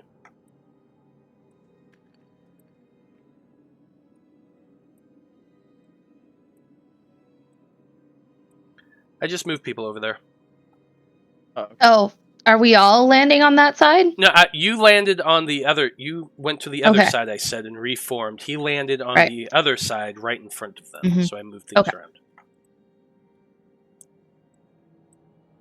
But what are you doing, Apollyon? Hey, what's up, guys? Y'all just kind of like, what the? Where the? Where did you come from? Where are you dropping out of nowhere from? Don't worry about it. It's just kind of what I do. You'll get used to it. Because I'm fabulous, and I'll make some sparks and different colors and snapping on them. Yeah, you hear a bunch of Oh. muttering and questions of what the fuck? Hang on a second. Where did Apple go? I think I hear some sparkles over this way. By the way, where's the captain? We're mercenaries on a mission, and we report into him. Here with a Captain. bunch of my friends, and he looks around, and, like doesn't see him. And is like, I have friends. I promise. They're here somewhere. You have friends and they're here somewhere and you're here to see the captain. Apple, where'd you go? Yeah, Veil looks through Jared's eyes and confirms that Apollyon's on the other side of the building we're at, and lets the group know. Rolled a 13. Yeah, I don't think you heard Eloise over there. Nah, it's fine. With 13 you could. The group is, your group is wandering over. I wasn't going to make too big of a deal out of this. Oh, there you are. The dwarves are kind of looking at you Oh, yeah. like... Here's my friends. Come on in, guys. Excuse us. Where's the captain? I just make to like brush past them. Yeah, they're standing in front of the door. You just kind of walk over and start trying to walk past, and the dwarf just steps up right in front of you and he's like, now hold on 1 second. And he puts a hand out and right onto your chest. And Whoa, whoa. Oh, no, you didn't. Oh boy. Hellish rebuke. Are you trying to hellish rebuke him? Hellish rebuke. No, He didn't actually do damage, did he? No, No. he just touched him.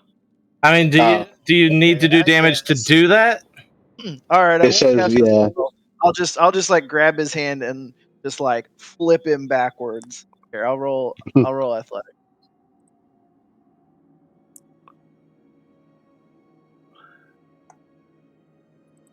Yeah. And you know what? I want to roll athletics and I want to roll persuasion because I want him to respect me for showing him how strong I am. Okay. Well, go ahead and make your athletics check against his, which I don't actually... What's he doing? getting us killed. That's what he's doing. Does anybody remember the captain's name? Yeah, I got it written down. I'm waiting to see what Apollyon does here.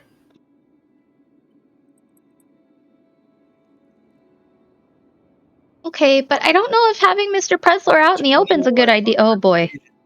Because I have advantage on persuasion with Because of the belt? Okay. stuff. Uh-oh. Well, he rolled, a natural 19 plus his 6, so for his athletics. I'm feeling lucky, Bob. So you try to grab his wrist.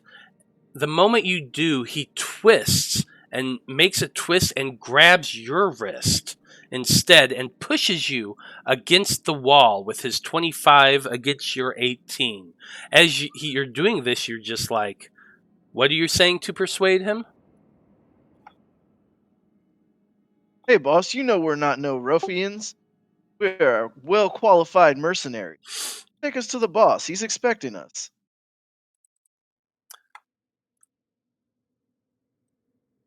Okay. He looks at you for a second, and someone from behind him's like, "Hey, aren't these the ones who went down into the Underdark yesterday?" That's right. We do pretty quick work. Broderick Sternfeast sent us himself. We found Mr. Preslor.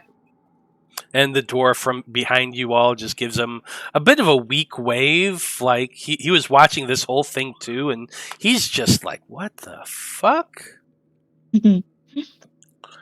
But the dwarf, hearing this and seeing this with your 21 persuasion, he lets you go, and he's like, "Oh yeah, I remember you all now.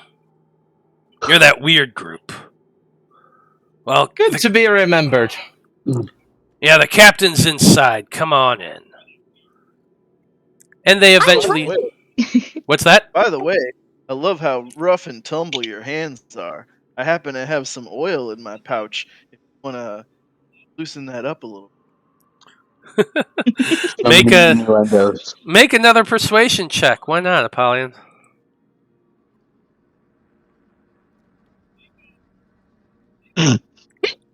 And that's a 6.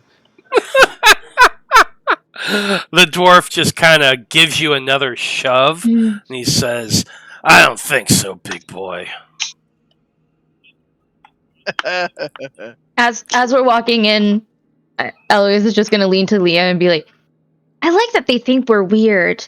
Cause what's the point of just being the same as everyone else?" Normal's no fun at all. Mm-mm. And Vulcan, just standing there, towering over the entire group, is just kind of laughing it to himself in that fatherly kind of fashion. Like, you know, when a father is out with his kids and they're just doing something kind of comical, and you're chuckling to yourself, enjoying the moment. That's what Vulcan's doing right now. Eventually, you're led into the warehouse, towards the back to a single office, and your group is crammed once again in front of the captain of the Red Guard, Sternfeast. He looks at you all, and he's scowling a little bit at first until Preslor comes back in the back. We're back! And the dwarf's eyes just go wide. How in the hell did you all... Magic. Those are some nasty caverns you got down there. Took us almost 8 whole hours. It's because we're the Faab Five, bitch. And I make some more rainbow-colored sparks. And this captain is flabbergasted.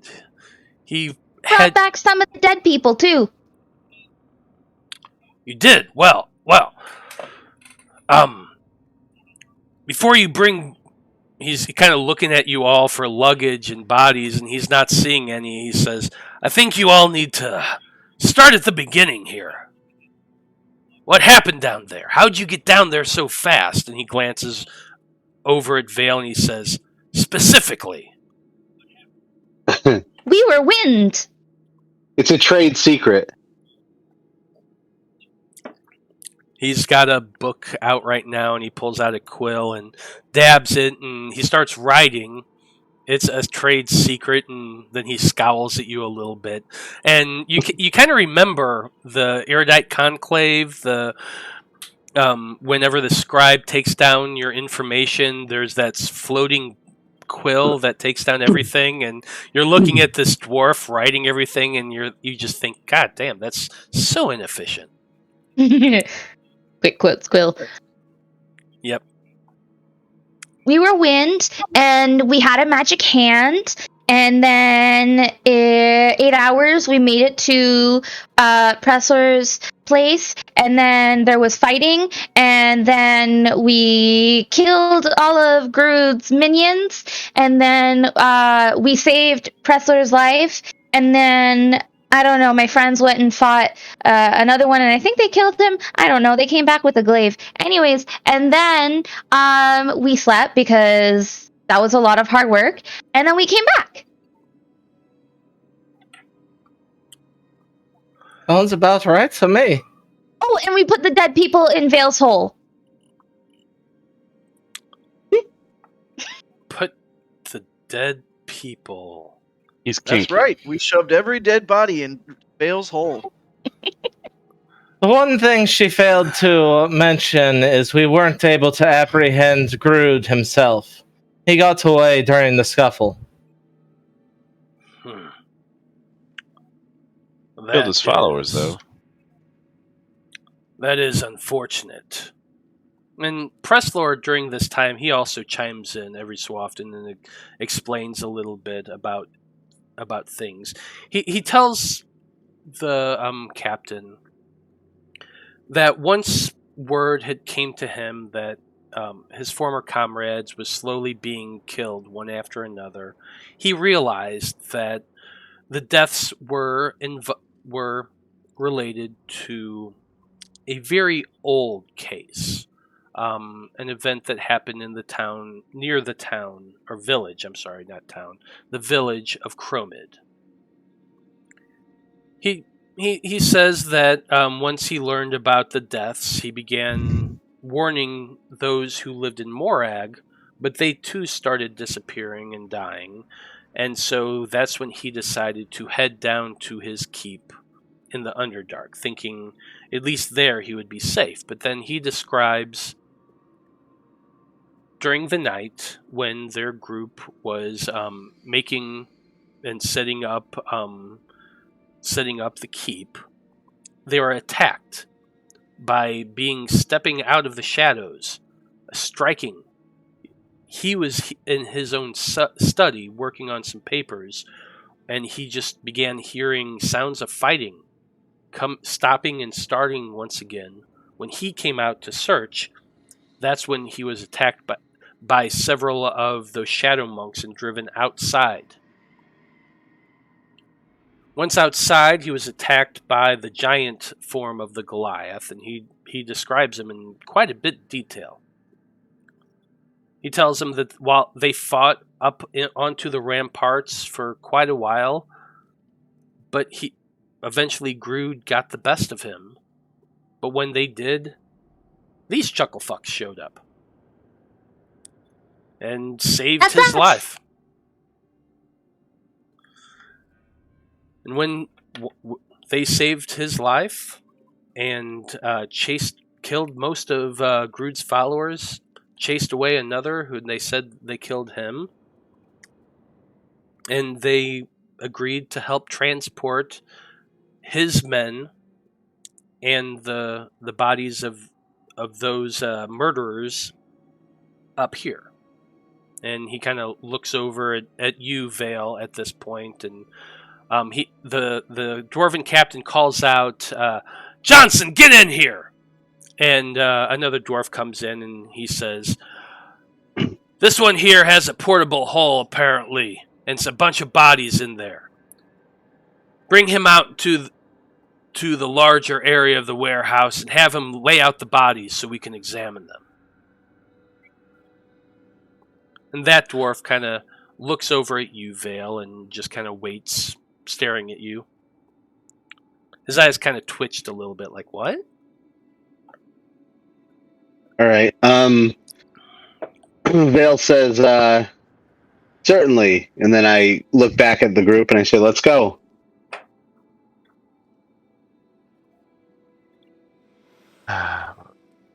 Yeah.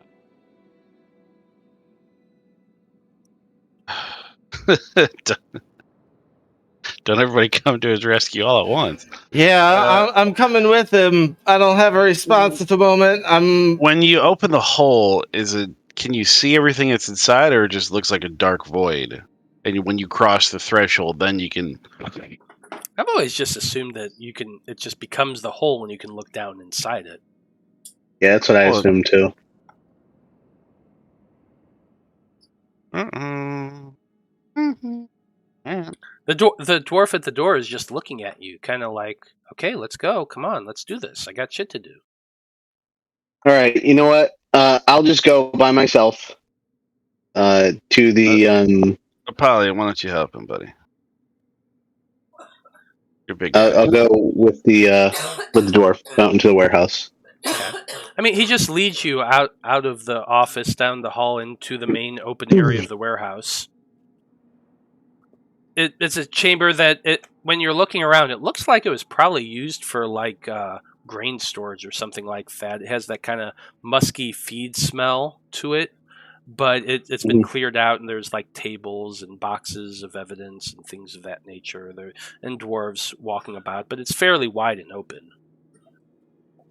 All right, so Veil lays out the portable hole, unfolds it, carefully laying it out, and I say, all right, and I go to reach in, and I have the zombies just handing the bodies out Okay. in like in a line, just plopping them out of the hole and arranging them. The zombies themselves don't come out, but they definitely kind of toss the 6 students out.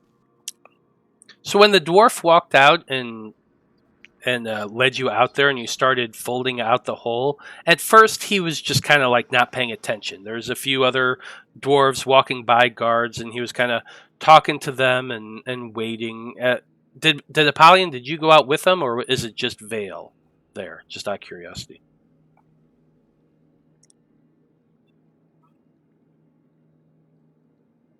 Apollyon, are you with us? Koines? He might be frozen. Might be frozen. Okay. You there? Was Liam gonna go with him? No, that's all right. I'm good. That's I'm fine. good here. Okay, I was just curious. Yeah, I said I was going to go with him. I had intended on it. If I could distract this guard from taking a closer look at the hole, I'd be happy to do that. Well, did the guard try to look into the hole? Well, I'm asking what the circumstances are to see whether or not he is. Okay, so Veil had laid the portable hole out and kind of reached in and commanded the zombies to lift the dead bodies out, and he kind of just guided it with his hand and arranged them in order. So while that's happening, the dwarf, like I said, had gone out and was kind of talking to a couple of the other guards that were there. Yep. Liam, what were you doing while Veil was heading out to do this? I'm trying to talk up the guard. I'll switch over to Dwarvish. So, what's the hairiest woman you've ever been with? Just trying to talk him up. Wow. Okay. Well, go ahead and make persuasion checks. I want you to Veil 15 to make a check just to see. Like, I'm trying to figure out what we should use to see whether or not he notices Veil. That's what we're trying to ascertain here. So you're not being stealthy about it, I'm assuming, right? No. Koines, are you back? Perception or investigation or insight? Yeah, I'm guessing it's probably going to be a perception check on his part. So here's what I think. Liam, so like I said, he went over and was talking to a couple of the other guards. Veil is just being out in the open with this. Liam wanted to distract him a little bit, so he walks over and says, "So, what's the hairiest woman you've ever been with?" I think this is going to be because of the 15 persuasion, he's going to be rolling this with disadvantage. And I'm going to say he's got to beat You're being obvious about it, Veil. So I'm going to say we're going to use the number for the persuasion. If he rolls over a 15 with disadvantage, he sees Veil and the zombies pulling the bodies out of the hole. That sound fair? Yep. Okay. So perception check at disadvantage. Oh, he rolled like shit. It don't even matter. That's upsetting. Actually, I was kind of thinking the DC should be 14, not 15. That's upsetting. How dare you? I was thinking that the DC should be 14, not 15 in my head as I rolled, but then I saw the 7 and I was like, oh, well, never mind. So, I mean, Veil is none the wiser that this is, that he's doing anything wrong. Yeah, absolutely. Because he's not. No, not. So I didn't try to hide it. He was just, he knows that they would get, from what Vulcan has said and what people have said, he knows that it would be a bad idea. He's not dumb. That it would be a bad idea to have his zombies come out, but he still fully believes that there's nothing wrong with what he's doing. Yeah, and I've heard that question get a lot of passionate answers before, so I figure good distraction. Yeah. Yes. But rolling at disadvantage, the guard had a 7. So he looks back at Liam, and in Dwarvish he says, "Oh, I'd say about the hairiest woman I've ever been with is your mother. But don't worry, I shaved her ass first." And he kind of laughs in Dwarvish. Yeah, I just take it and laugh with him because he's distracted. That's good enough for me. Veil folds up the portable hole and says in Dwarvish, "You've got a pretty weird sense of humor," and continues to walk back with the other group. Yeah, and in Undercommon, as you're walking away, you hear the dwarf saying in a loud voice, but as though to Liam, he says, "Huh, I'm surprised that something with that skinny arms were able to lift this pile out." And Veil looks back because he also speaks Undercommon. Yeah, it was intentional. Oh, okay. I wasn't sure if it was, he thought that only Liam spoke it. We don't speak in Dwarvish, but I do speak Undercommon. Yeah. Yeah. He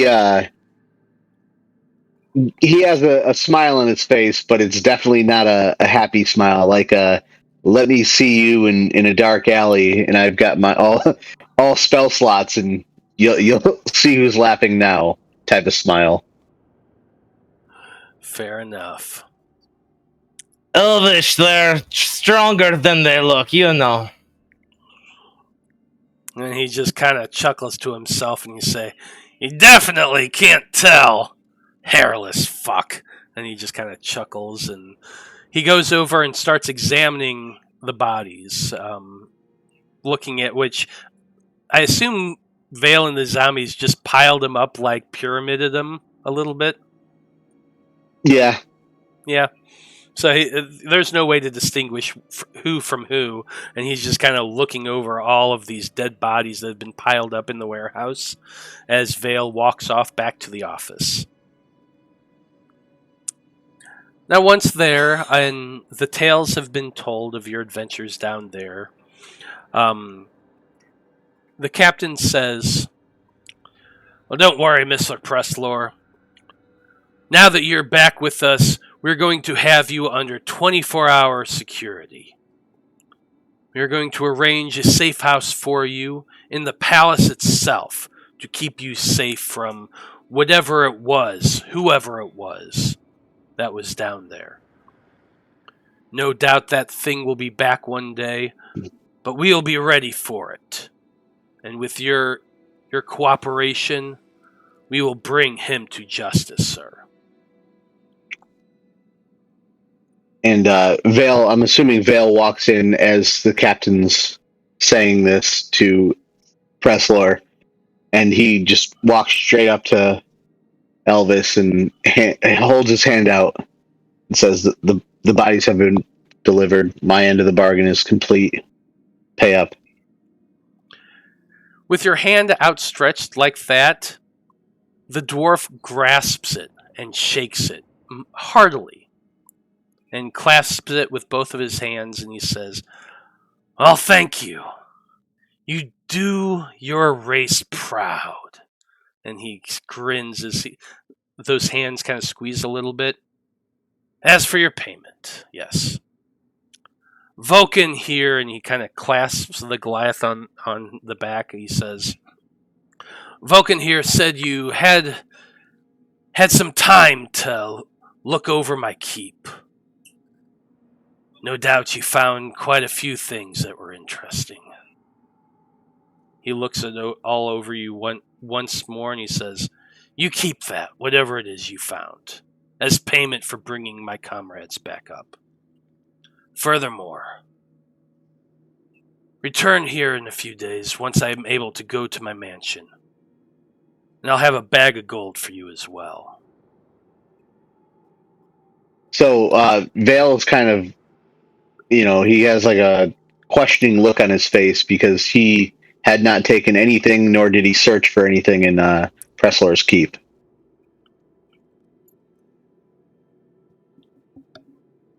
Well, then maybe look around to the rest of your group.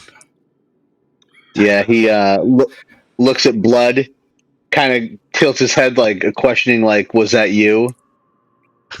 Got some things. Enough said, and he kind of pulls his hand away from the dwarf, and immediately goes over to wash it in some sort of water basin or. I'm sure you can find a water basin somewhere out in the warehouse. You just storm away out the door of the office with the door slamming behind Vale as he goes looking for some place to wash his hands. And everyone else is just... Go ahead. As I pass Blood, I say, "This place sucks. We need to leave." He didn't mean that. As I come back into the room, "Polly, you've got to hear this your mother joke he just burnt me with. It was a classic." Oh yes, regale us, Liam. Yeah, I tell the joke. I'm not repeating that shit. Sorry, did that dwarf walk back in with No, us? the dwarf Okay. did not walk back in. He's out there looking over the bodies right now. Vale, you do pass him, and you do find a water trough over near the edge. That's probably for their horses or whatever animal is down here. And Yeah, because that's clean. yeah, Cleaner Well, than the dwarves' hand, yeah. Well, if cleaner all than the business dwarf's is hand. taken care of, we've got a tree to find. And the captain's like, "Tree? You already said we're a weird bunch. We need trees. It's a special tree, though. We have to get back to Bradfordshire. He kind of nods to himself a little bit. "Well, you've done us a service, not gonna lie. I appreciate what you've all done here. I should inform you. There's been representatives of that town you mentioned, Bradfordshire, went up to the Emperor. Apparently there's a squadron heading out for Bradfordshire. Planning on leaving this tomorrow morning." Well, we should have it all cleaned up by the time they get there. You could tell them to stay back, but, whatever. They can help, put the town back together. We need to get Well, there if we could quickly. catch them, we could help them get there much faster. Have they left already? I said tomorrow. Now, tomorrow's when I hear they'll be heading out. They're still gathering the forces right now. It takes time to gather troops and that sort of thing. If they have maybe one or two that are ready right now, who knows? It could make a difference.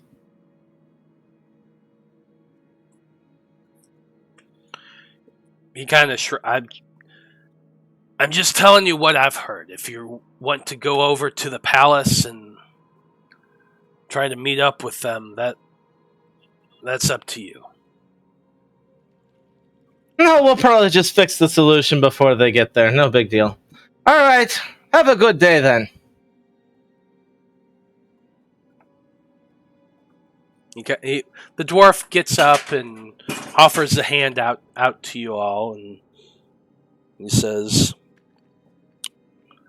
"Once you finish up your business there, make sure you return. Let us know how you get on. There's still an inquiry that's coming up, but you have some time before then, and I've made sure that you're allowed to leave without issue." Terrific. And instead of shaking his hand, I'll fist bump him and walk out. And he just kind of looks at his open hand as you hit it with your fist and walk out, and you're just like, "Oh, okay." Bye. And Eloise just like, "Bye." Peace out. The rest of you start heading out as well. Presslor is left with the captain, and you hear the two of them talking a little bit as they leave. As Presslor is beginning to talk a little bit more, like speaking your praise for the most part. You leave the warehouse, find Veil over there washing his hands in a horse trough. You gather him up as well and make your way out of the warehouse. Where are you wanting to go from here? The dinosaur train. Hee. You certainly can. Back towards the entrance that we came in from. If we're trying to get back to Bradfordshire in that tree. So here's my question. You got up fairly early. Let's say you left the keep by 9 o'clock. 8 hours went by. So it's probably, after speaking with the dwarf and all that, it's 6 o'clock in the evening. A chime is ringing out somewhere through the city, letting you all know exactly what time it is. You make your way out of the warehouse towards that the carriage ride that you all were so fond of, and it's not difficult to find.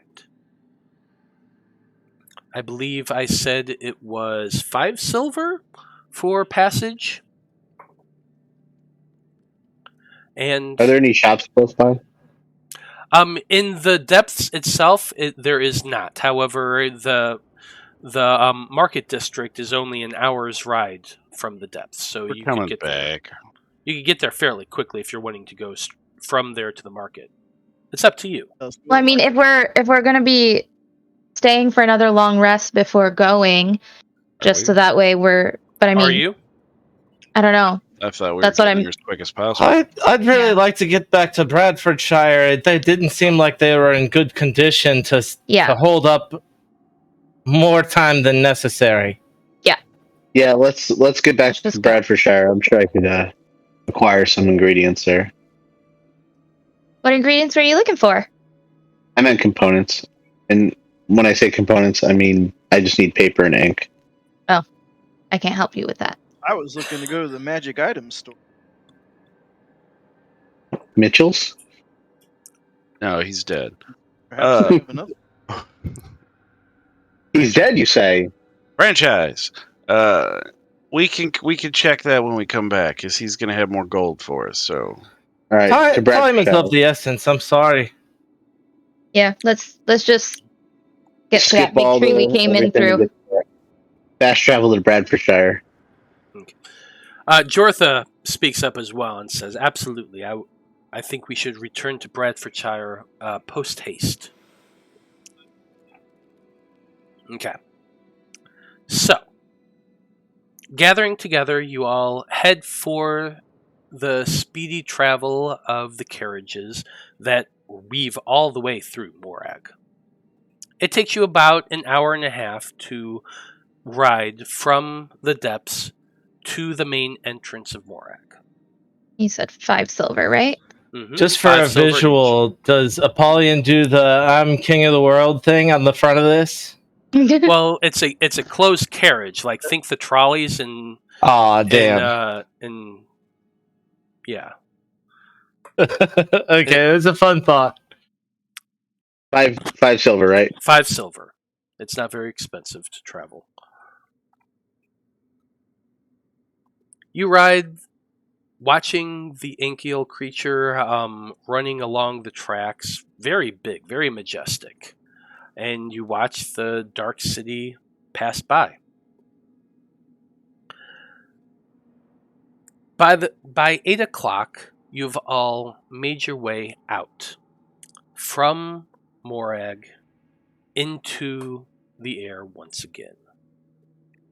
It is dark now as you exit into the outer city of Morag, the trade area, where people come from all around to purchase supplies, trade goods, that sort of thing. There was the tree situated behind the inn of the outer city, that the one that Vulcan used to transport the group into Morag, and you all make your way out there. You get there just as the moon is starting to get on the low end. It is currently a gibbous moon, quite beautiful, not too many clouds in the sky, and eventually Vulcan makes and comes over to the tree. As he looks, go ahead, Eloise. Before we get that started, Yeah. I'm gonna look around for a flying animal, a flying creature. Go ahead and make a perception check as you making your way out from the stone city of Morag, from the mountain into the cold air once again. 11.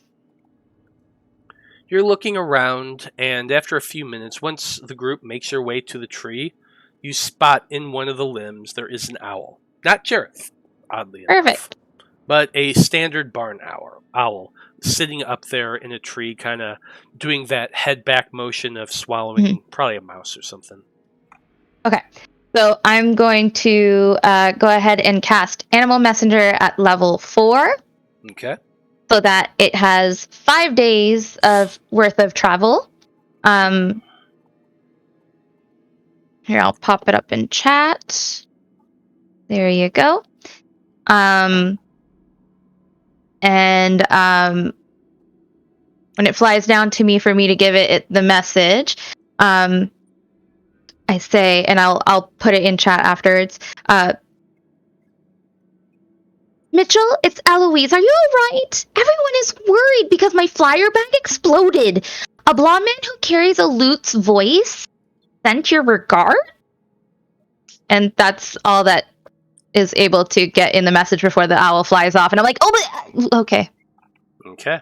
So by means of the spell, you can use an animal to deliver a message. You can choose the creature and specify a location which you must have visited, and a recipient who matches a general description. So what? Port Valena, and I describe Mitchell. Okay. To the best of my ability. Care of Port Valena. Yep. The owl takes the message, flies away as you're still trying to talk, and you watch as it goes arcing off somewhere to the southwest. You are fairly confident that 5 days would get an owl all the way down to Port Valena. You're fairly confident about that. Yeah, because that would be 250 miles worth of flying. Yeah, which is you're relatively certain. That is the direct how far it is to Port Valena. You should be fine within 5 days. Whether or not you're back within 10 days, that's up to you. We shall see.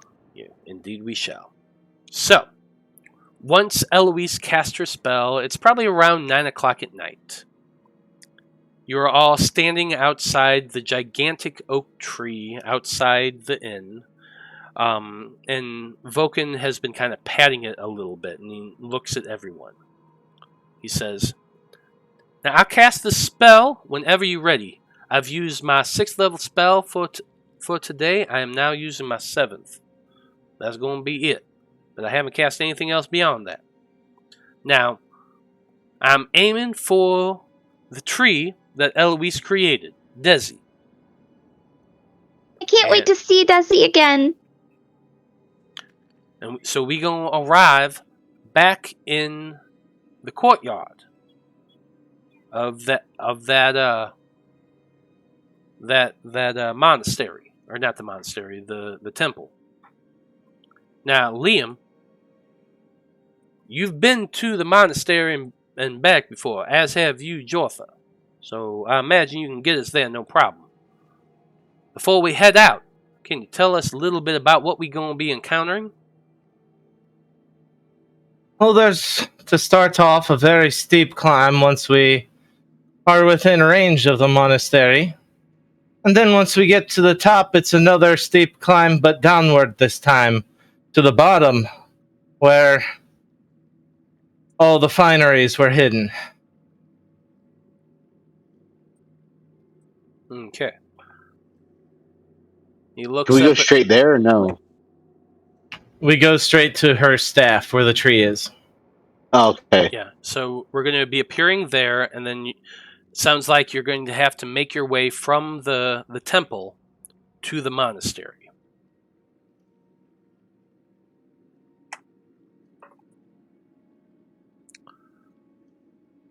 Now, is everybody prepared for whatever we gonna find there?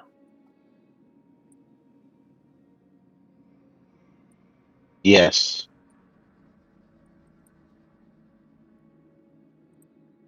I suppose I have to be.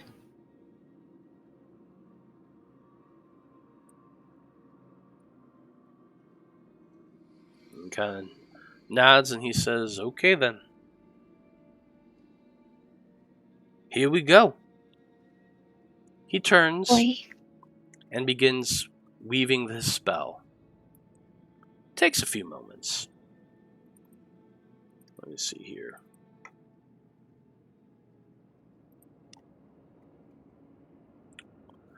The spell itself doesn't take very long. It's only one action.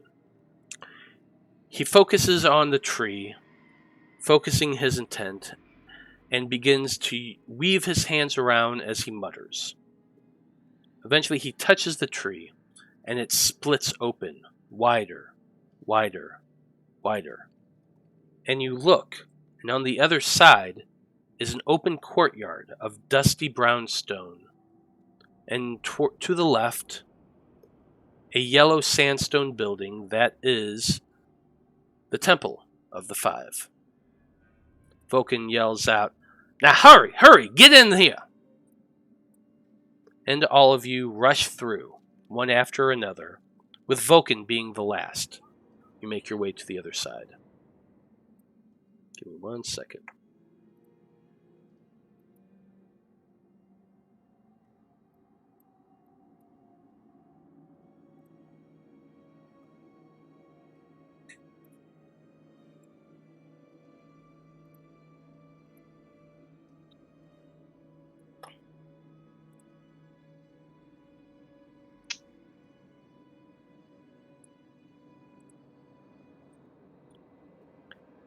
As you all run through and get to the other side, you see the tall, deciduous tree that has a portal that you've all just stepped through.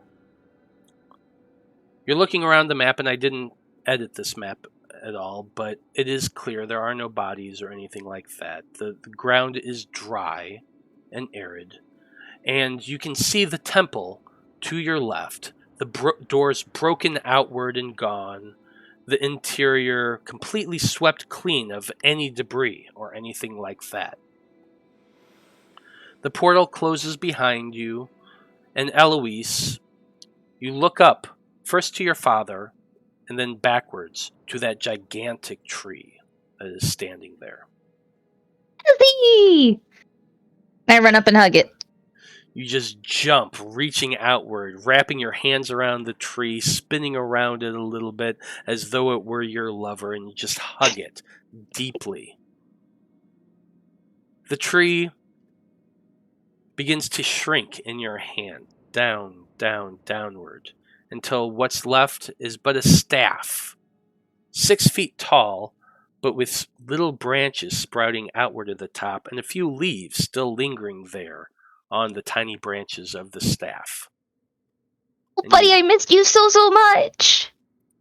You once again have your staff of the woodlands. Ooh. Now, am I still attuned to it? Because technically I never unattuned. Honestly, I'm going to have to say, yeah, you probably...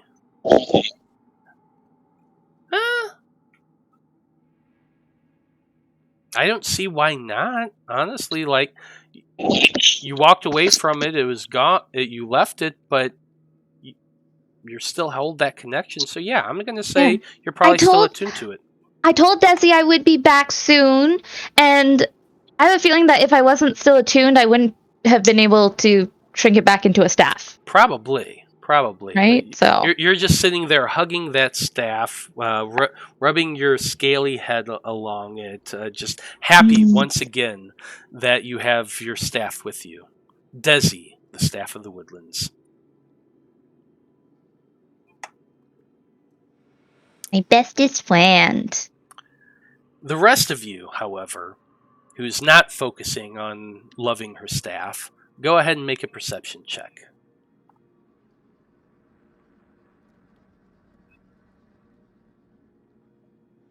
$18. 5. That's a 12 big for fat Jareth. 15 with a plus 10. That's Okay. Liam and Blood. While the rest of the group is looking around at their surroundings, seeing that swept, unbroken, flat, dusty ground, the two of you, much more keen-eyed, you hear no sounds coming from the temple itself or the grounds around it. It is eerily quiet. You're looking around, looking down towards the bottom of the temple grounds where the stone fence and the gateway to the rest of the town is. You can see down there the pile of bodies that were left there from when the water spread out from the temple, when Veil, blew up the doors. You can still see them at the very bottom. You can still see the broken doors down there as well. You see no wraiths, but nor do you see those that stayed behind. You had been expecting a few people to be remaining. The priest, the tabaxi you had met, the dragonborn with the tail, the monk. They had all stayed behind, and you had hoped that they were going to be there at the temple. Blood, you walk into the temple and kind of look around. Eloise, you follow once you realize that nobody's here. But as you're looking around, it's quiet. There's nobody in the upper cells. There's nobody in the lower kitchen. Nobody's around.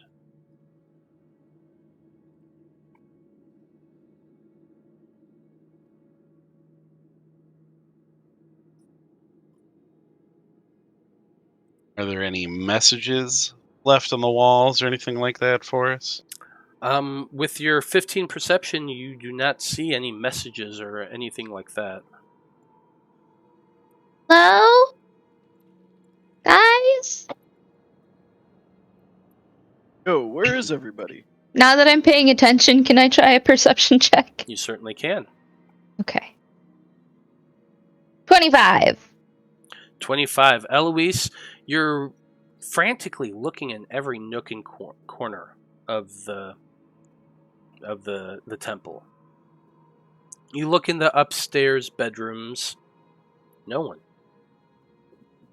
Not a thing. You go down to the lower kitchen. There's no food. No nothing. As in, like, does it look like... Because there had been food, does it look like maybe it was packed away? Or just that there's, like, they ran out? The last time you were here, this lower area had filled with water and then been drained once again. There had been, like, food thrown all over the place. On the ground, on the tables, everywhere. Yeah. You don't see any.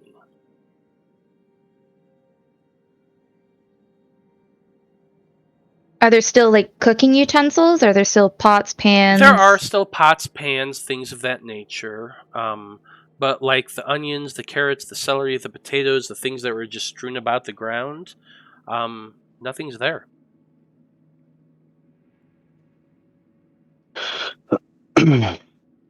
Okay, So I know they ran out of food, or they took the food and left.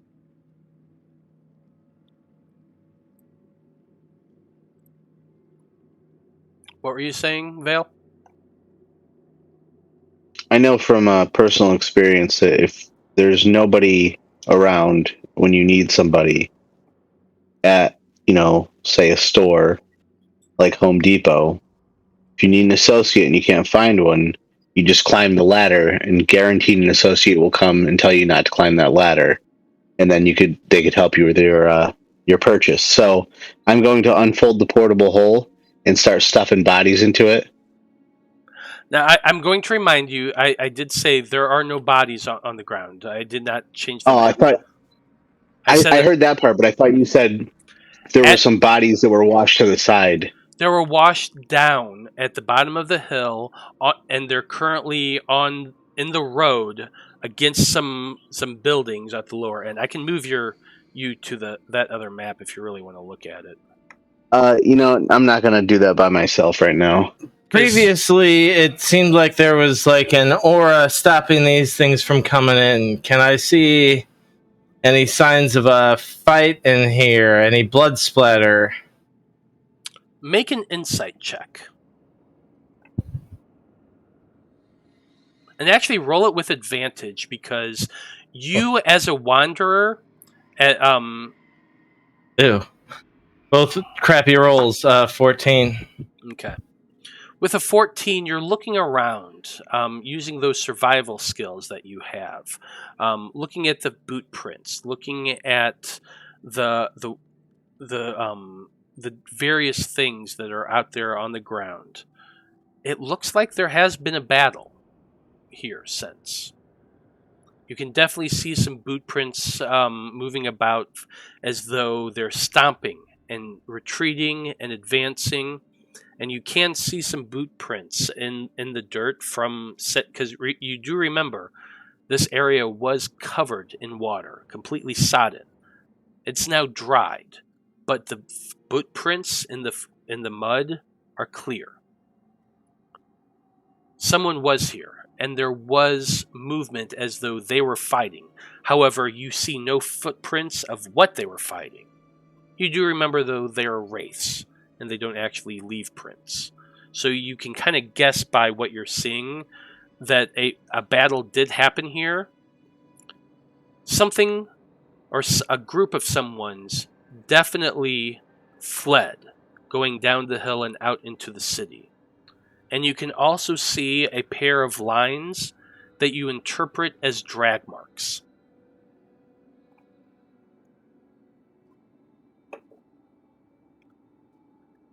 I think we have to hope for the best here and fear for the worst. Well, the food's gone. It looks like they weren't able to hold Fortress here for any much longer after we left.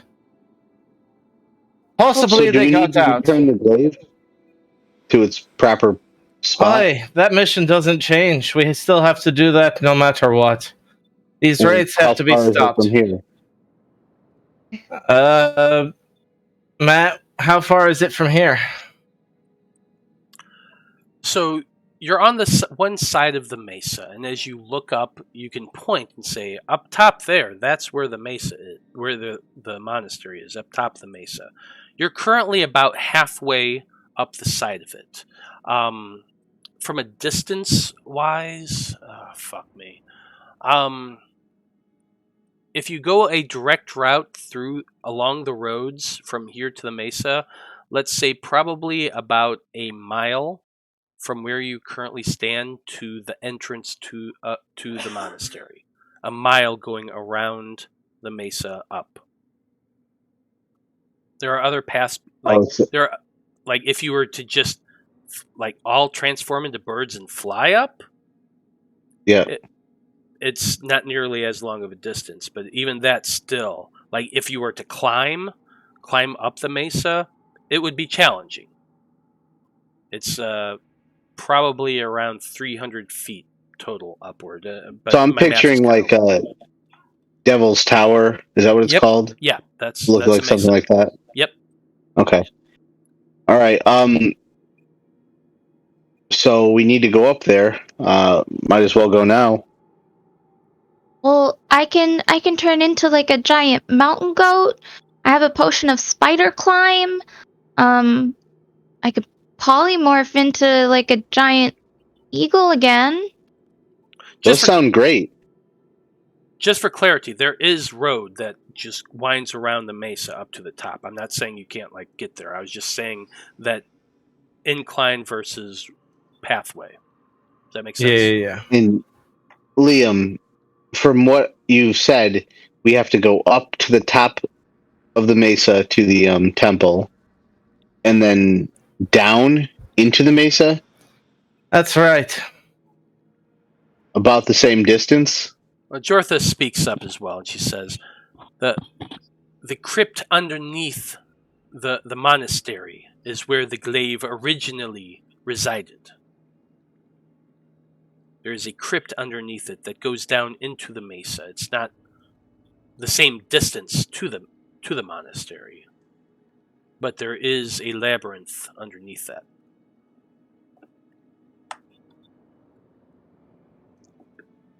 Boy, okay. Well, I guess we better get started. Are we gonna try to take the road? Are we gonna try to? I think save your spells for right now. Okay. Okay. All right. Let's get going. Okay. So, all of you look to one another, thinking of the path you have to take and the choices you have. Your eyes meet, each of you nod to one another, and as one, the group turns and starts running down the hill towards the entrance from the temple into the city. And that's where we're going to end things for tonight. Freeze frame! Ah! Yeah, you know those cartoons where the end scene is the group running to the next adventure? That's what we're doing here. Okay. Oh boy. Damn. Yeah, I like it.